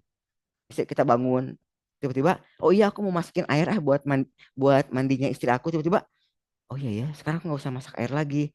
Itu akan jadi hal yang jadi banyak hal-hal biasa keseharian yang selama ini nggak kita anggap itu istimewa, jadi pengingat kepedihan. Seperti itulah rasanya kehilangan. Hal-hal yang biasa itu jadi kepingan-kepingan memori tajam yang menyakiti. Nah, kehilangan itu seperti itu rasanya. Dan yang terakhir, saat Anda kehilangan, siap-siaplah relasi Anda terganggu. Jadi, karena kita fokus sama yang hilang, bagi beberapa orang, kita lupa sama yang ada. Saat ayah aku meninggal, aku lupa, oh ibu aku tuh masih ada. Aku harus lebih banyak fokus sama beliau. Itu kadang-kadang kita jadi lupa gitu, karena kita berlarut-larut sama yang hilang. Saat kita kehilangan pekerjaan, kita jadi sibuk menyesali kenapa aku sampai dipecat. Sampai kita lupa, oh iya ya, lowongan kerjanya masih banyak yang dibuka. Kenapa nggak aku lebih fokus cari kerjaan baru? Nah, ini yang kadang-kadang terjadi saat kita mengalami kehilangan. Jadi, get ready buat teman-teman yang belum pernah kehilangan, just in case, siapkan P3K supaya teman-teman kebal kalau mengalami kehilangan. P3K-nya apa? Ini dia. Cuman tiga. Yang pertama, dan ini juga bisa teman-teman lakuin kalau lagi takziah gitu ya, ketemu melayat yang meninggal, lagi pengen menghibur orang yang lagi kehilangan. Ada teman kita baru dipecat, lalu kita datang ngobrol, lo kerjaan apa sekarang? Lagi nganggur nih. Ingat yang pertama ini. Seperti juga patah tulang, sembuh dari kehilangan itu nggak bisa dipaksakan. Kita nggak bisa memaksa orang segera melupakan bahwa dia sedang kehilangan. Jadi kalau ada orang baru saja kita datang ya, melayat orang yang meninggal, ketemu sama keluarganya, lalu kita mau menghibur, itu ngikutin caranya mereka gimana. Mungkin ada orang yang lebih nyaman kalau dibiarin. Aku nggak mau, jangan tanya aku mengenai peristiwa kehilangan aku. Terlalu menyakitkan. Kalau aku siap, aku akan cerita. Tapi ada juga orang yang justru dengerin aku cerita dong. Aku butuh cerita nih supaya aku bisa cepat-cepat move on. Dan ini nggak bisa dipaksain. Kalau teman-teman kehilangan, sampaikan kepada orang lain apa yang kira-kira bisa bikin teman-teman lebih cepat move on. Anda bisa bilang, oke, sorry ya aku belum bisa cerita, mas terlalu pedih buat aku gitu. Atau sebaliknya, bro, dengerin gue dong, aku butuh cerita nih, gue lagi sedih banget. Nah, jadi kita harus menentukan sendiri mana yang menurut kita bisa bikin kita lebih cepat pulih gitu ya. Yang kedua, setiap kehilangan artinya adalah adanya ruang baru yang bisa kita isi. Kayak kita misalnya punya rumah, lalu ada satu ruangan itu dikosongkan.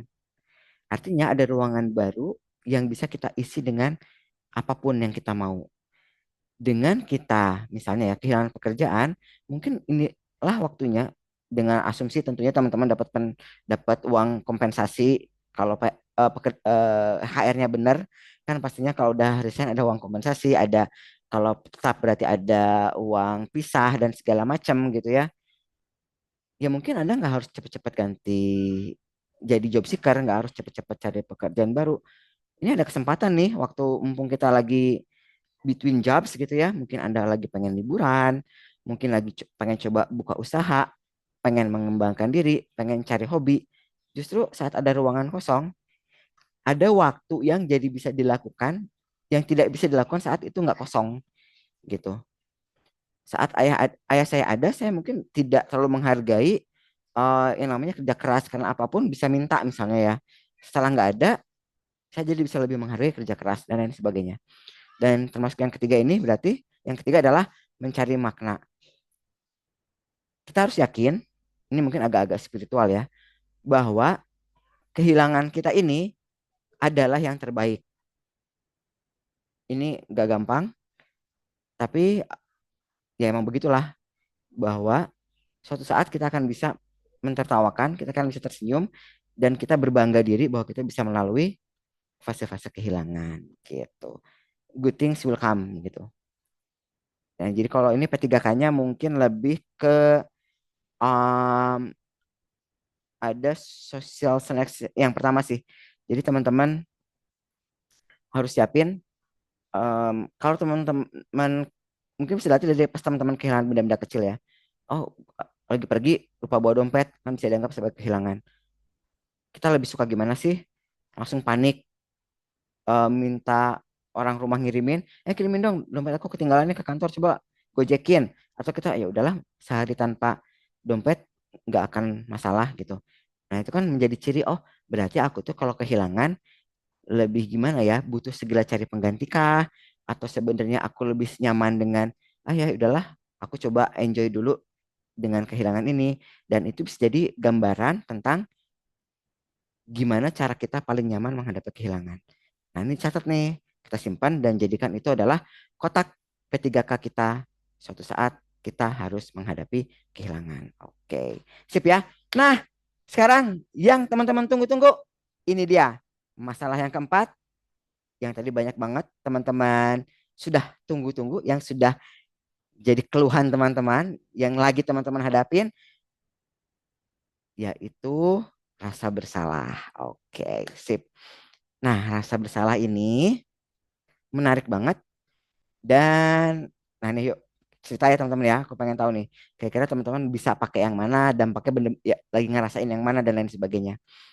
Rasa bersalah itu kalau kita analogiin tuh kayak racun, racun hati. Kenapa racun? Karena racun itu eh, mungkin kalau orang menganalogikan obat kan juga racun. Nah, pas banget. Rasa bersalah itu bagus dalam dosis yang tepat.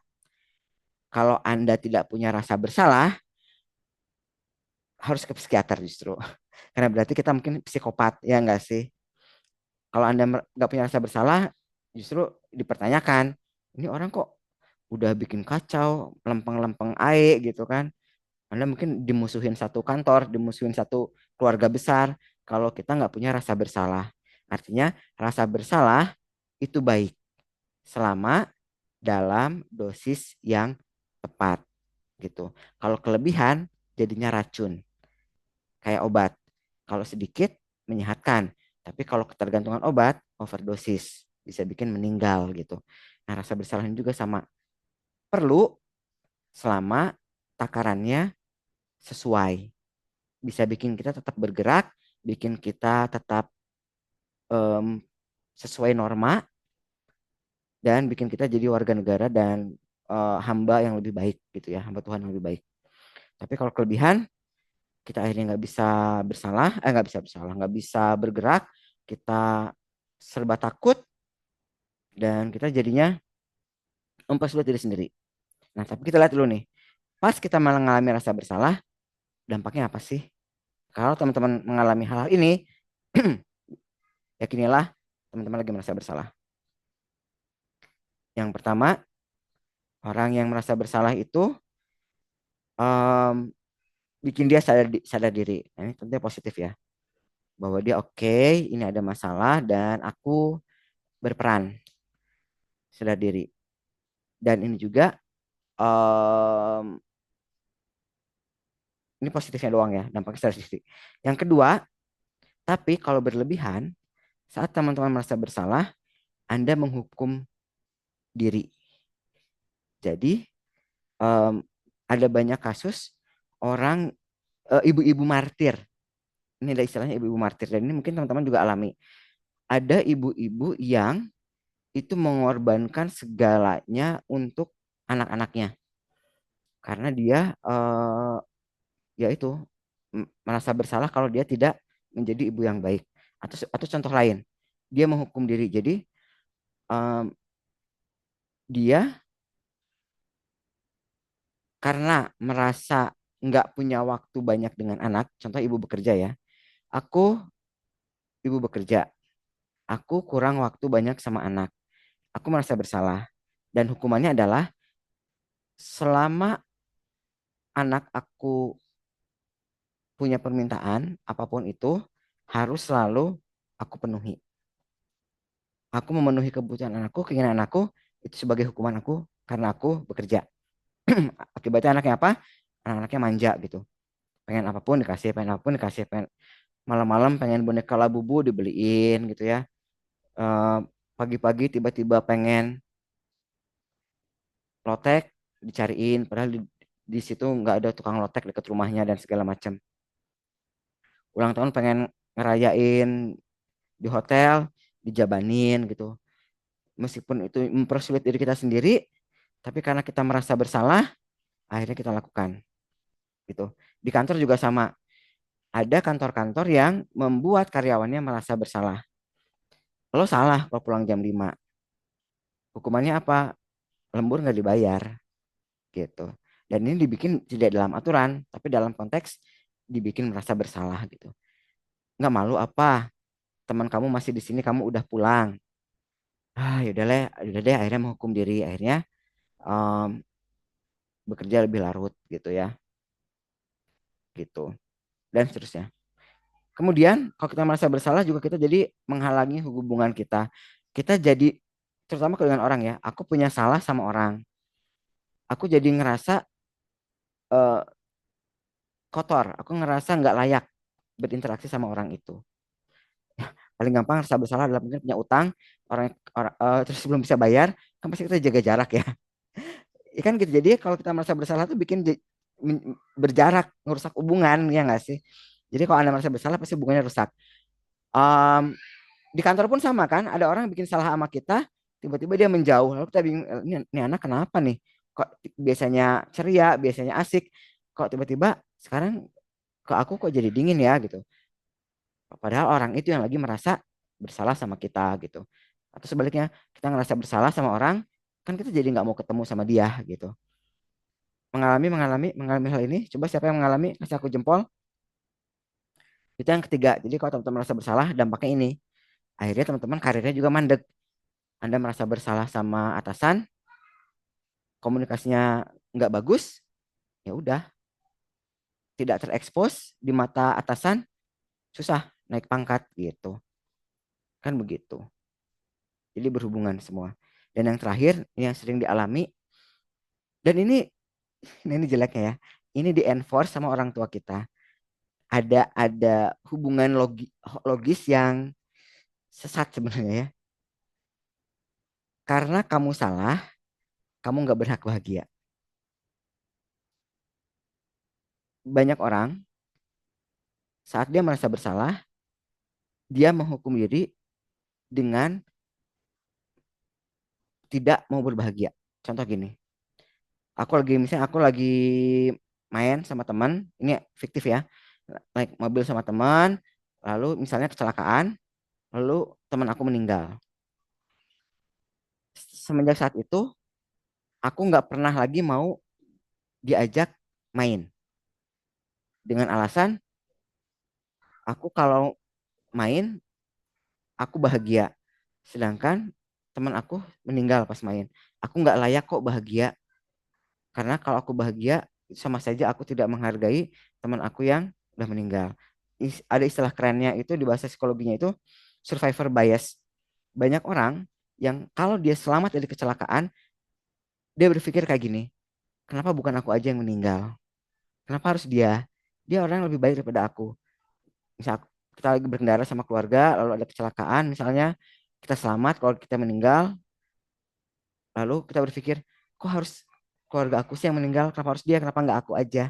Jadi yang selamat itu malah terbebani karena dia selamat gitu.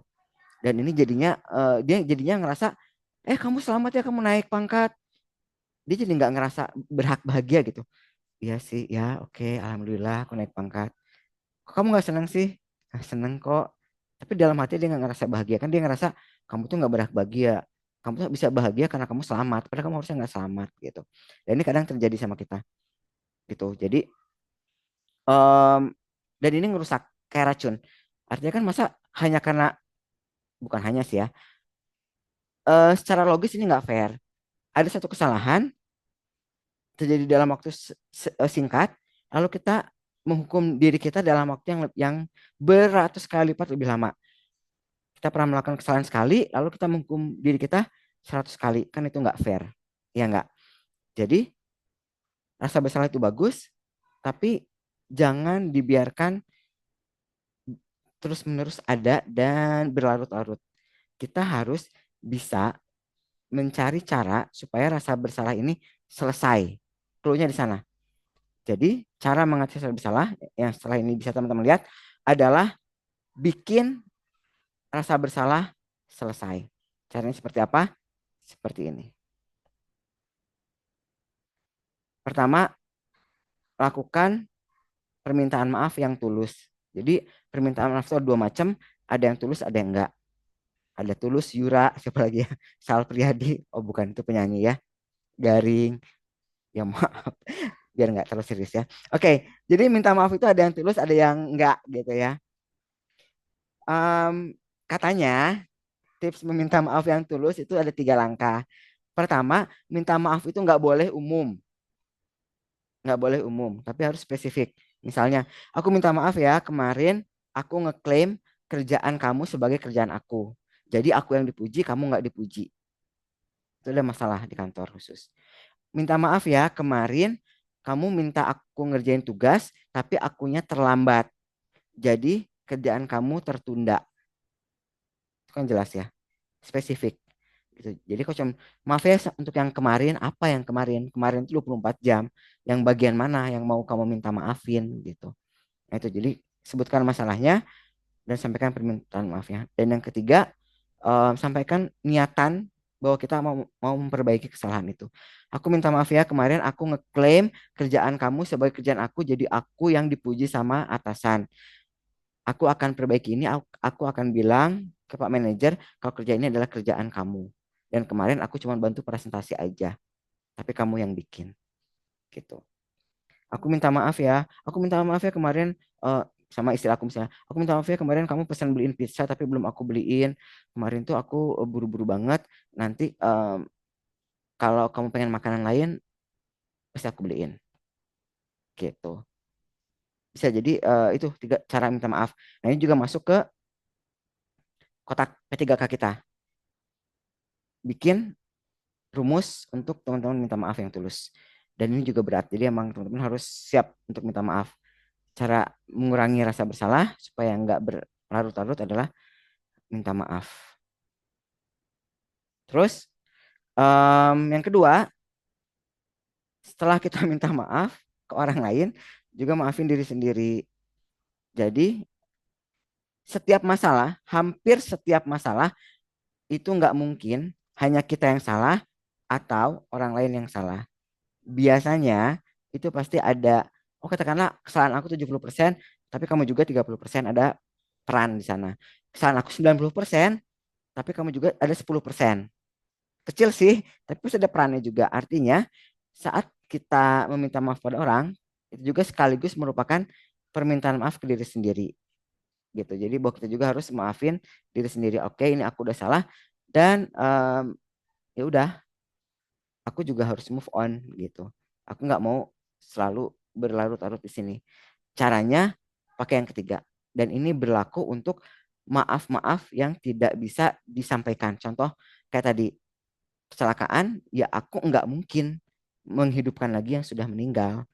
Aku nggak mungkin minta maaf ke dia, kecuali dengan ya cuma bisa mendoakan gitu kan. Kita harus tentuin harga. Kapan aku akan bilang ini dosaku ini sudah terbayarkan gitu loh. Misal gini, aku pernah eh, bikin salah sama orang. Misalnya apa ya salahnya? Aku pernah ngebully orang. Misalnya. Zaman SMA, aku pernah bully orang, lalu aku dapat kabar yang aku bully ini meninggal. Berarti kan aku udah nggak bisa minta maaf. Tapi aku merasa bersalah. Dan aku mulai dihantui oleh rasa bersalah. Maka aku mesti bilang, oke, aku sekarang akan bikin eh, kelas gratis 10 kali buat para buat sekolah untuk kampanye anti bullying. Dan inilah pembayaran atas dosaku ngebully dulu di sekolah. Dan setelah aku 10 kali bikin sesi di kelas-kelas ini, di sekolah-sekolah ini, itu artinya dosaku sudah terbayarkan. Artinya aku sudah lunas. Ini aku sudah ditebus rasa bersalah. Kita harus bikin kayak gitu. Dan ini janji kita ke diri kita sendiri aja gitu. Bikin batasan, ini adalah tebusan dosa aku. Kita, kayak tadi misalnya, kita survive, teman kita meninggal, teman kita cacat, segala macam, kita bikin janji, ya udah aku akan nabung sampai punya uang sekian juta, aku akan berikan kepada keluarganya dan ini adalah sebagai um, permintaan maaf aku. Selain aku berikan, maka aku sudah tidak lagi merasa bersalah gitu. Jadi kita bikin batasan kapan dosa ini, kesalahan ini itu dibilang sudah lunas, sudah beres. Itu kita tentuin sehingga kita bisa move on. Iya aku pernah bersalah kok dan sudah aku beresin. Jadi kita nggak lagi ngerasa bersalah kalau kita bahagia gitu. Kalau kamu kok bisa ketawa-ketawa sih? Bahkan orang tua kamu baru aja meninggal gitu. Gara-gara kamu misalnya gara-gara kecelakaan segala macam. Ya udah aku sudah melakukan ini dan ini sudah jadi bayaran atas kesalahanku gitu. Oh kamu kemarin udah bikin salah, kamu ngeklaim kerjaan teman kamu. Iya tapi aku udah bantuin dia 3 kali bikin bantu kerjaan dia di 3 proyek besar dan ya itulah gantinya gitu misalnya. Aku udah bikin salah ke teman, bikin kerjaan dia delay. Ya balasannya adalah buat aku akan dianggap impas kalau aku udah bantu pekerjaan dia 2 kali lipat gitu, atau bantu pekerjaan dia supaya lebih cepat gitu. Nah jadi harus jelas. Dan kalau kantor yang toksik itu biasanya ini yang dikaburkan. Dan ini harus kita bikin batasan buat diri kita sendiri. Kantor kita maksa komitmen ditunjukkan dengan lembur. Kita bisa tanya, oke Pak, sip kalau gitu. Sekarang komitmennya kita kasih batasan ya. Kalau aku udah lembur satu jam atau setengah jam atau berapapun yang kita nyaman buat kita, aku udah dianggap komitmen ya gitu. Kita bisa ngomong ke diri sendiri atau kita announce ke semua orang gitu. Teman-teman, aku udah overtime sejam ya setiap hari ini. Udah komit dong ya gitu. Lo jangan lagi nagih komitmen gue gitu. Ini aku udah lebih loh gitu. Hei mertua gitu misalnya gitu ya. Aku udah sekarang nih anak-anak itu udah sehat. Kartu imunisasinya lengkap. Pertumbuhannya sesuai dengan tahap pertumbuhan. Berarti aku udah bener ya ngurusin cucu kalian gitu ngomong ke mertua atau dalam hati juga boleh tapi kurang lebih kayak gitu redaksinya. Jadi kamu jangan salahin ya kalau aku nggak kerja. Nih buktinya cucunya ini sudah terawat dengan baik. Aku nggak boleh merasa bersalah karena nggak bekerja karena nggak bekerjanya aku terbukti nih cucunya sehat, gizinya baik, tumbuh kembangnya sempurna. Kita harus bikin batasan kapan kita nggak boleh lagi merasa bersalah. Kalau kita nggak bikin batasan, selamanya kita akan merasa bersalah. Gitu. Dan ini harus kita tentuin. Dan jangan geser-geser gitu. Jadi kalau anak-anak, sebenarnya kalau ngomongin soal perkembangan anak-anak ya, jelas gitu. 0 sampai 2 tahun itu basic trust. Anak-anak tuh harus dekat sama orang tuanya. 3 sampai 5 itu harus mulai belajar tentang aturan. Dan selama anak-anak kita sesuai dengan tahap perkembangannya, ya udah kita bisa klaim aku orang tua yang berhasil gitu. Dan anak-anak aku bisa seperti ini karena pengaruh dan peran aku juga gitu. Udah no hard feeling.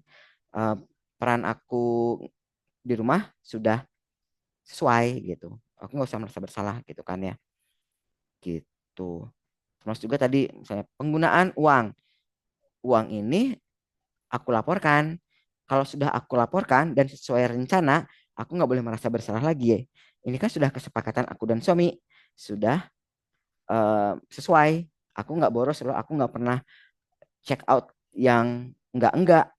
Kalaupun aku check out sudah sesuai dengan budget kita. Nggak boleh disalahin ya gue ya. Gitu. Jadi kita mesti bikin batasan kapan itu dibilang salah, kapan enggak. Dan kalaupun kita bersalah, kita bikin batasan baru. Aku boleh lepas dari kesalahan ini kalau sudah dapat hukuman apa, sudah melakukan apa gitu. Kurang lebih seperti itu menangani rasa bersalah. Oke, aku mau nanya dulu nih teman-teman. Kira-kira dengan cara-cara barusan, apakah cukup menjawab atau masih butuh tips-tips atau hal-hal lain yang mau dibahas? Boleh silakan karena tadi ini topik yang banyak ya yang pengen ditanyain. Udah kena belum nih gitu, udah pas belum pembahasan mengenai rasa bersalah ini. Gimana Kak? Kakak-kakak sekalian, gimana, ada yang masih mau ditanyain lagi? Pengen diperdalam tentang rasa bersalah? Silakan, boleh ya. Ketik di chat atau kalau mau ngomong juga boleh raise hand, nanti kita bahas. Yuk, yuk, yuk, silakan. Ditunggu ya. Apakah penanganan rasa bersalah yang baru saja disampaikan udah mencukupi ya buat teman-teman yang tadi ada feeling-feeling guilty nih kayaknya ya. Oke, kulihat dulu ke atas.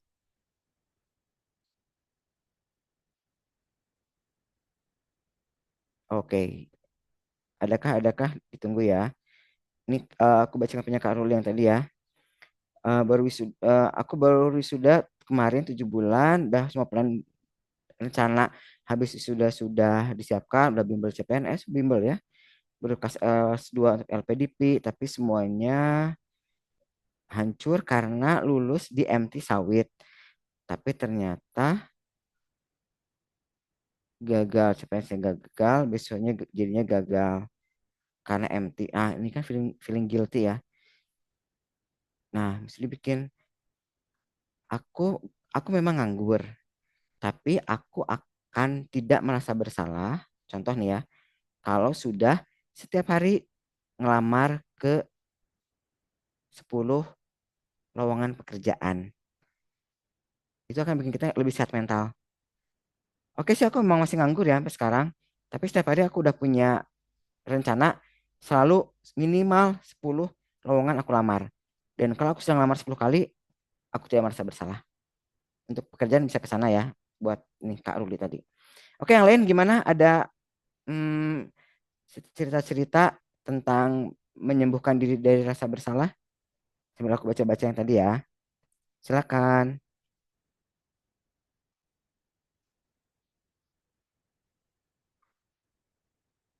Boleh aku tunggu ya, guys.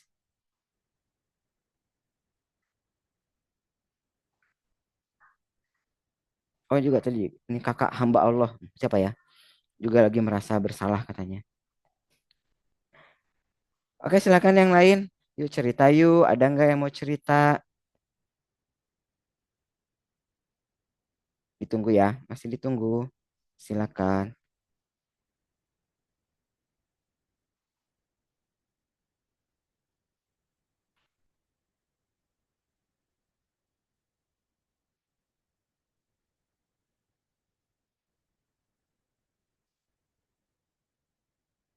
Bener nih, nggak ada yang mau cerita. Seriusan. Oke deh.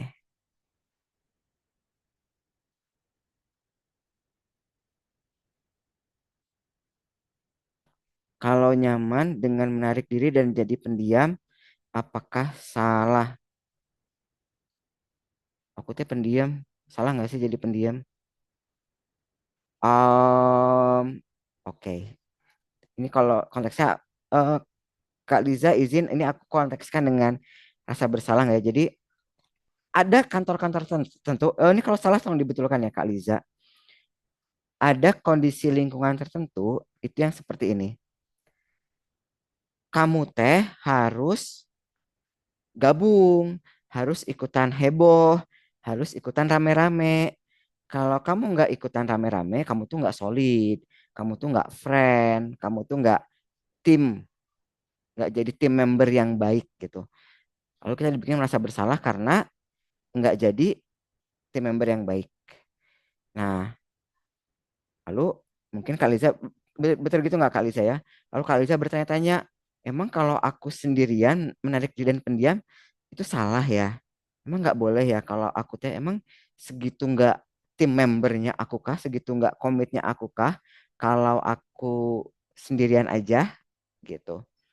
Nah, bener nggak seperti itu Kak Liza? Kalau betul, seperti ini berarti.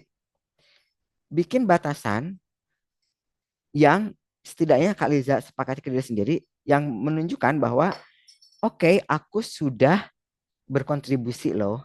Misalnya, aku akan meluangkan waktu untuk mengikuti kalau skala acaranya itu mewajibkan semua karyawan ikut. Dua, hanya acara internal tim. Tapi kalau acaranya satu, aku hanya sebagai penonton. Dua, sebenarnya nggak semua diwajibkan ikut dan aku tidak bukan mewakili divisi aku, itu aku nggak akan ikut. Dan yang ketiga, kalau misalnya acaranya ternyata acara non kantor, aku nggak akan ikut. Dan ini bisa kita sampaikan ke teman-teman kita, atau kita emang selalu konsisten seperti itu boleh banget. Jadi kita bikin batasan gimana kita, eh, aku udah nge-effort kok, dan aku udah nge-effort tapi cuman segini, aku sudah eh, berkompromi. Aku sudah mengalah loh. Aku akan melakukan ABC, dan nggak sendirian banget, nggak menarik diri banget. Tapi teman-teman juga harus mengerti untuk yang DEF aku nggak bisa karena terlalu tidak nyaman. Nah itu kita bikin batasan, dan kalau kita konsisten, justru orang lain biasanya akan respect sama kita. Oh iya, Liza pasti datang kok, asal acaranya kayak gini. Oh setelah kayak gini mah Liza nggak usah dikasih tahu lah, dia nggak akan datang. Tapi orang jadinya respect gitu sama kita. Itu bisa dicoba ya Kak Lisa ya. Kalau bener kayak gitu ya. Kalau salah boleh diisi di komen. Harusnya kayak gimana? Maksud pertanyaannya ya. Oke. Yuk sekarang ke Kak Ruli lagi. Bang, bagaimana cara menghilangkan trauma dari kecil yang sampai sekarang terbawa sampai dewasa? Oke, kembali ke konteksnya adalah. Nah, em, traumanya apa dulu? Traumanya, ya agak harus lebih details ya. Mungkin boleh Kak Ruli cerita traumanya tuh, dampaknya apa? Mungkin lebih ke dampak ya. Jadi nggak berani mencoba kah? Jadi gampang menyerah kah? Jadi takut? Jadi apa gitu? Nah, karena nanti pasti treatmentnya berbeda gitu ya treatmentnya. Kalau trauma kayaknya agak terlalu luas ya. Emang diapain sih gitu waktu kecil? Nah, dan ngomong-ngomong soal trauma, sebenarnya kalau di pendekatan psikoterapi yang agak lebih modern ya, itu em, kita nggak terlalu peduli sama masa lalu, Kak.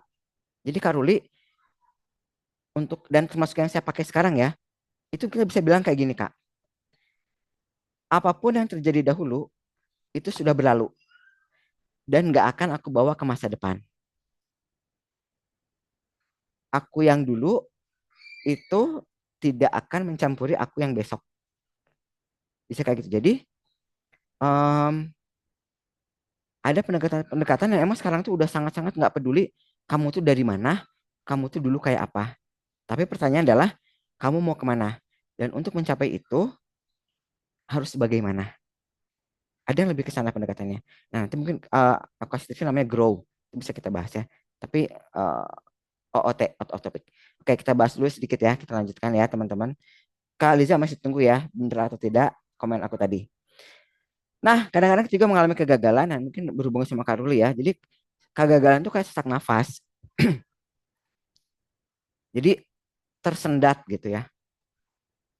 Dan dampaknya gimana kalau kita mengalami gagal? Itu akhirnya kita jadi tergesa-gesa biasanya ya. Nggak layak gitu. Jadi konsepnya gini deh sederhananya. Karena kita sering gagal, kita jadi takut duluan dan akhirnya nggak mau mencoba.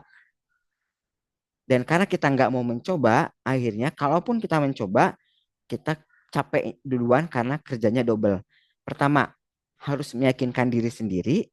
Dan yang kedua, harus melakukan apa yang kita takutkan tadi. Dan kalaupun kita berhasil, kita masih merasa gagal. Karena kita punya ekspektasi standar yang terlalu tinggi buat diri kita. Kebayang gak sih jadi lingkaran setan gitu. Nah ini mungkin lagi Kak Ruli alami nih. Kalau boleh aku coba analisa ya Kak Ruli ya. Kak Ruli mencoba suatu gagal karena cukup sering misalnya. Lalu ngerasa nggak layak. Akhirnya banyak peluang-peluang bagus nggak dicoba. Dan kalaupun mau mencoba itu nggak optimal, nggak maksimal, nggak bagus hasilnya karena pas mencoba itu udah capek duluan untuk menyiapkan diri sendiri. Aku harus bisa, ini peluang bagus. Nanya dulu, ini aku coba jangan ya, ini harus aku lakuin nggak ya? Akhirnya overthinking, kata anak-anak zaman sekarang. Dan akhirnya saat kita melakukan, capean. Hasilnya jadinya nggak bagus. Dan kalaupun berhasil, misalnya keterima nih, kita udah berharap aku pengen jadi nomor satu nih. Dapetnya di ranking terakhir misalnya. Lalu kita ngerasa, tuh kan, aku tuh kalau nyoba pasti gagal. Kalaupun berhasil tuh, hasilnya malah jelek. Akhirnya jadi lingkaran setan yang bahkan keberhasilan pun kita nggak anggap sebagai keberhasilan. Seperti itu nggak Kak Ruli? Kalau betul coba kasih jempol ya. Oh, oke sip. Nah, gimana kalau kita ngadepin kegagalan? Ini buat Kak Ruli dulu ya. Kak Liza, sekarang kita bahas. Jadi, Kak Ruli coba sekarang, atau teman-teman lain ya yang mungkin lagi mengalami banyak kegagalan, standarnya itu disepakati. Kita dibilang berhasil itu kalau gimana? Apakah dengan kita jadi partisipasi aja udah kita anggap berhasil atau harus jadi juara satu? Misalnya Indonesia pengen ikut Olimpiade. Standar Indonesia berhasil itu apakah menjadi peserta Olimpiade yang nggak semua negara bisa ikut atau harus jadi dapat emas atau perunggu aja udah dibilang prestasi. Makin tinggi targetnya, standarnya, tentunya nilai keberhasilan kegagalannya akan berbeda. Kalau standar kita itu minimal, itu kita akan lebih mudah bahagia dan akan lebih merasa tidak gagal. Itu yang pertama. Yang kedua, coba pastikan bahwa yang namanya keberhasilan itu nggak pernah karena upaya sendiri, teman-teman. Artinya, saat kita mengalami sesuatu, baik itu gagal atau berhasil, ingatlah bahwa itu ada peran dan dukungan orang lain. Pas kita berhasil, berterima kasihlah pada orang-orang yang bantu kita. Itu akan bikin kita lebih sehat mental dan lebih bikin kita siap menghadapi kalau ternyata gagal. Yang ketiga, fokus pada usaha. Jadi kita appreciate sama usaha-usaha kita. Seperti yang tadi, aku dibilang gagal kalau sehari nggak ngirim 10 lamaran. Kalau sehari udah ngirim 10 lamaran, meskipun nggak ada yang keterima, aku anggap itu berhasil. Anda akan lebih sehat mental, lebih minim stres. Dan yang ketiga, kalau si upaya yang tadi tidak dilakukan, baru boleh kita bikin diri kita merasa gagal. Ya aku gagal kenapa? Aku punya target ngirimin 10 lamaran, sehari cuman bisa ngirim satu. Itu tinggal kita evaluasi diri. Tapi jelas. Nah ini kotak, masukin juga ke kotak perkakas kita ya. Jadi kalau kita ngalamin kegagalan, langsung ingat-ingat ini siapa yang udah bantu kita, minta maaf ke mereka, minta masukan ke mereka, karena itulah salah satu cara kita lebih sehat mental. Oke, itu ya. Nah ini yang terakhir, sebelum nanti tips kapan kita masuk ke psikolog, aku baca dulu ya. Ada komen dari Teh Liza. Yes, lebih membatasi diri dari hal yang nggak penting dari lingkungan toksik. Tapi kalau kepentingan pekerjaan tetap optimal dan harus aktif. Ya udah, ini kan namanya kata zaman sekarang kan ini work life balance Kak Liza, udah pas banget. Kalau emang nggak berhubungan, ya udah batasin aja. Ini kan juga upaya Kak Liza menjaga supaya lebih sehat mental gitu. Dan kalau ada orang yang ingin bikin merasa bersalah, kembali ke yang tadi, kita bikin batasan kapan aku boleh merasa bersalah. Misalnya, kadang-kadang ini nempel ke orang. Aku baru akan sedih kalau misalnya udah orang tua yang komplain. Kadang ada orang yang sedih kalau atasan yang komplain. Kadang orang orang baru merasa bersalah kalau orang-orang tertentu bilang dia bersalah. Tapi kalau orang lain selain orang itu ngomel apapun, masuk telinga kiri, keluar telinga kanan. Kamu tuh nggak penting buat aku. Kamu ngomong apapun, aku nggak akan merasa bersalah. Kamu nggak sepenting itu. Itu cara menghadapi hidup yang keren banget Kak Liza. Sebenarnya udah oke sih. Oke, next dari Kak Yosi. Bisakah kita memperbaiki ini menarik sekali. Bisakah kita memperbaiki pola asuh orang tua dulu menjadi pola asuh yang istri dan suami sudah diskusiin. Soalnya suami dan istri ada trauma cara didik orang tua dan nggak mau berimbas ke anak sendiri. Misalnya anak-anak jadi nggak mau cerita masalah dengan temannya, tapi malah anak yang disalahin. Atau anak harus jadi generasi sandwich tapi tetap biarin biaya orang tua dan adik kakaknya. Oke, ada konteks ya. Nah, ini bener banget. Ada gerakan yang aku appreciate dari milenial adalah semua berhenti di kita. Orang tua yang dulu itu mem- memberikan beban yang besar kepada anak, seakan-akan anak adalah investasi, sekarang udah enggak gitu. Enggak boleh, anak-anak itu harus dibiarkan berkembang sesuai dengan hidupnya. Ini pas banget. Kendalanya mungkin satu ya Kak Yosi. Kalau kita masih tinggal bersama dengan mertua atau dengan orang tua karena pasti ada campur tangan. Tapi pas banget kalau misalnya kita mau mengganti pola asuh itu sah, boleh aja ya karena kalau Khalil Gibran bilang anak kita itu diciptakan bukan buat zaman kita, tapi buat zaman mereka. Anaknya anak kita, tapi zaman yang akan mereka hadapi beda sama zaman kita dulu. Tentunya pola asuh yang sesuai buat kita belum tentu sesuai untuk mereka gitu. Pola asuh gimana yang bagus? Nah, itu bisa berbab-bab yang panjang dan berbeda ya dengan sekarang. Tapi poinnya aku setuju banget. Pola asuh yang paling baik adalah yang disepakati, dijalankan, dan yang ketiga disempurnakan. Kenapa harus ada tiga ya? Disepakati, dijalankan, disempurnakan. Kenapa harus disepakati? Karena kalau orang tuanya nggak kompak, yang paling sederhana, yang jadi contoh yang ringan adalah ayahnya nggak boleh minum es krim, ibunya enggak. Akhirnya anak-anak sembunyi-sembunyi kalau mau makan es krim cari bapaknya. Kalau ada ibunya nggak mau, malu-malu, berarti kan belum kompak. Yang kedua, dijalankan. Jangan sampai diobrolin terus tapi nggak diaplikasiin. Pas di lapangan ternyata kembali ke jalur refleks dan by mood. Nah, kan juga berbahaya. Yang ketiga, diperbaiki. Nah, ini yang penting. Aku lupa ada TED Talks dari namanya Clinton, bukan Kennedy, Carol Carol apa John Kennedy aku lupa. Psikolog juga dia bilang keterampilan utama kalau bapak ibu nggak suka sama parenting, nggak mau ikutan kelas parenting, nggak peduli sama yang namanya pola asuh. Satu ini yang harus dipelajari. Terbiasalah untuk memperbaiki. Salah, punya salah ke anak, benerin. Punya salah sama pasangan, benerin. Dengan terbiasa minta maaf, memperbaiki, berkembang, itu semuanya akan ujung-ujungnya akan baik-baik saja. Ya, daripada kita kekeh ngerasa ini benar, tapi ternyata di ujung-ujung anak kita dipendem.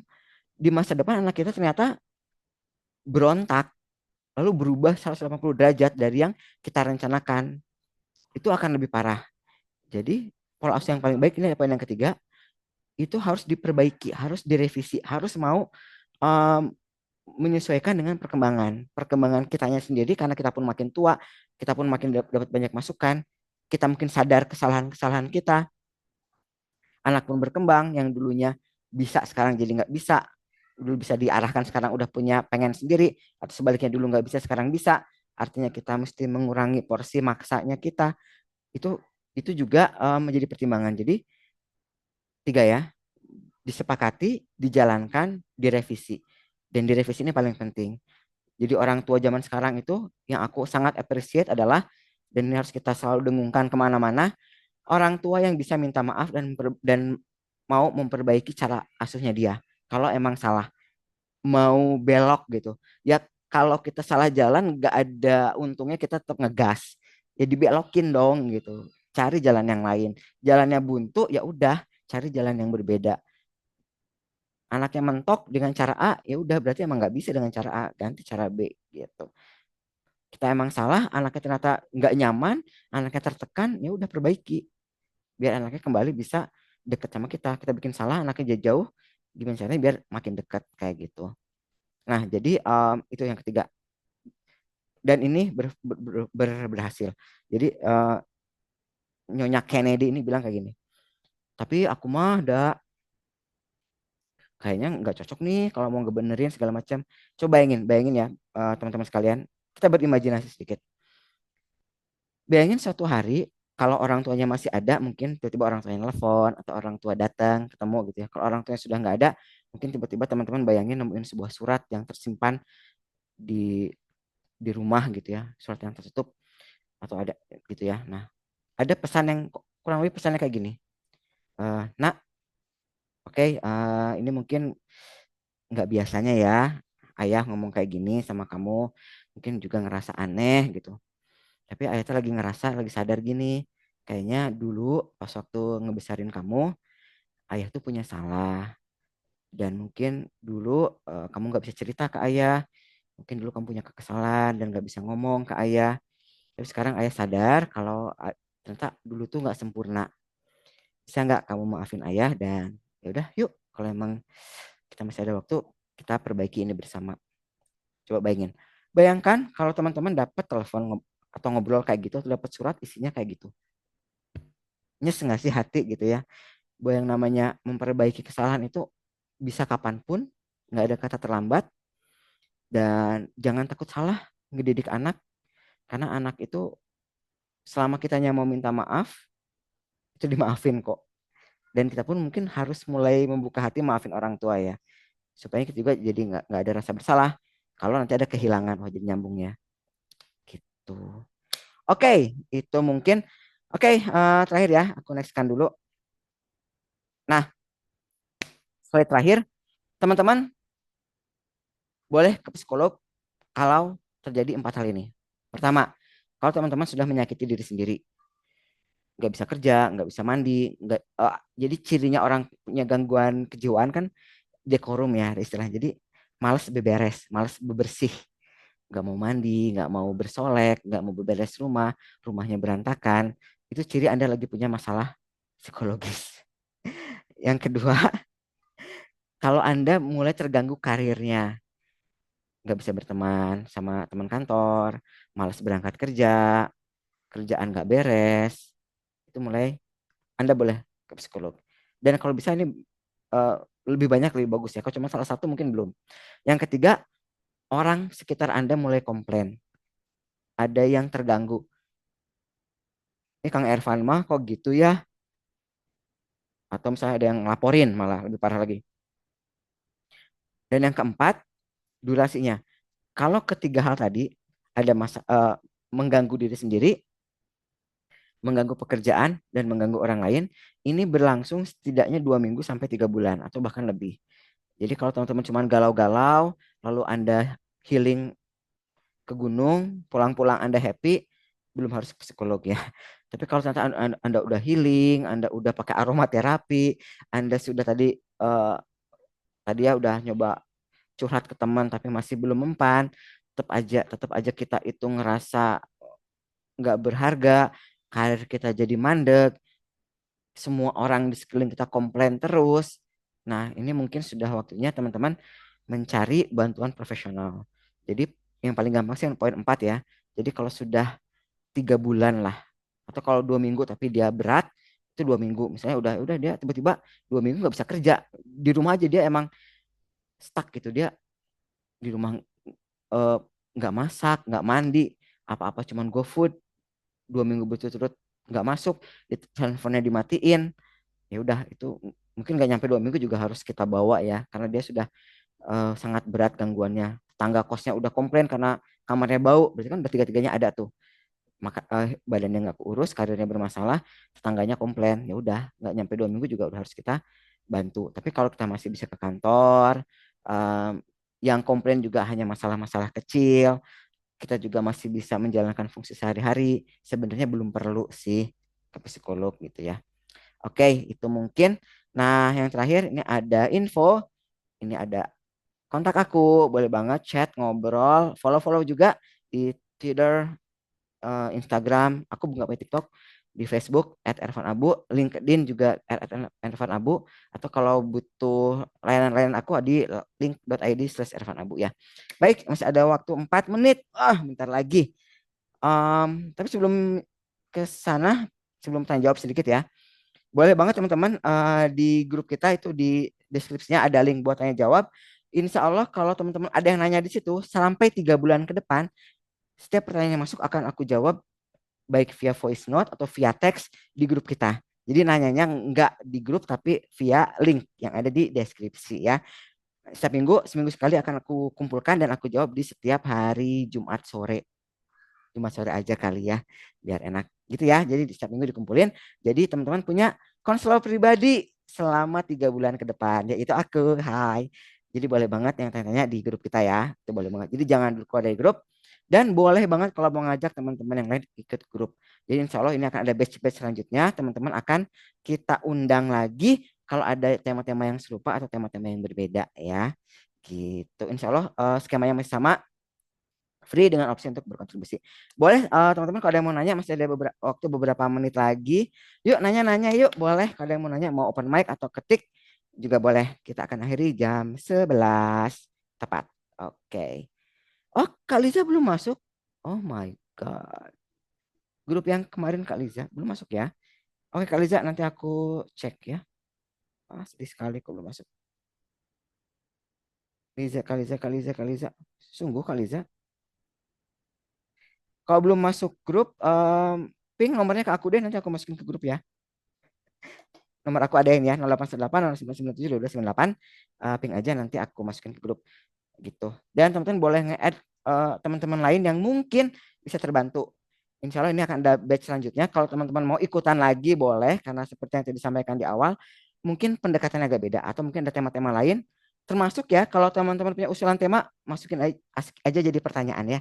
Kak, aku butuh tema ini, tapi aku nggak mau nanya, aku pengennya dibahas di sesi khusus, boleh banget. Oke ya. Oke, ada pertanyaan? Bertanya. Kaliza, aku mau nanya dong, Kaliza orang mana sih? Orang Bandung bukan? Ini kayaknya dari seluruh Indonesia sih. Aku belum belum tahu. Ini kalau Kak Yosi orang Bandung aku tahu. Terus tadi Kak Karuli kayak orang jauh nih. Namanya unik sekali soalnya. Batam, jauh sekali Kaliza. Kok bisa ketemu ya? Oh di grup ya. Kalau di grup aku agak pendiam Kak Liza. Di grup HR kayaknya nih. Iya aku share di grup HR ternyata banyak yang butuh ya. Kita harus saling menguatkan sama HR. HR itu pekerjaan yang berat memang ya. Iya, kita kan ngurusin orang tapi nggak ada yang ngurusin kita. Sedih banget nggak sih HR? Oke, baik teman-teman. Ini di jam aku 10:59. Kayaknya aku closing statement aja ya. Jadi makasih banget teman-teman hari ini sudah ikutan. Ini nanti aku proses dulu supaya bisa di-save, di-upload. Nanti aku upload ke YouTube kali ya. Aku punya YouTube juga, tapi belum ada isinya. Nanti kita share juga linknya di grup. Untuk materi ada di deskripsi, bisa diklik di link di deskripsi. Sertifikat juga kalau perlu nanti aku bisa bikinin ya. Oke, makasih banget teman-teman. Kita akhiri saja. Dadah, dadah. Jangan dulu biar aku kelihatan. Aku mau close dulu. Aku mau menampilkan muka aku. Karena aku butuh eksis. Aku stop share biar bisa kelihatan mukanya. Oke, nah muka aku udah kelihatan. Oke, teman-teman, makasih banget semangatnya. Semoga ada manfaat yang didapatkan. Semoga juga kita bisa terus berkembang ya. Ngobrolnya, cerita-ceritanya. Biar kita bisa rame banget. Dan terus bermanfaat bagi lebih banyak orang. Oke, kita tutup saja. Terima kasih. Dadah. Assalamualaikum warahmatullahi wabarakatuh. Subhanakallahumma wa bihamdika. Asyhadu alla ilaha illa anta astaghfiruka wa atubu ilaik. Oke, aku izin close untuk semuanya ya. Bye bye.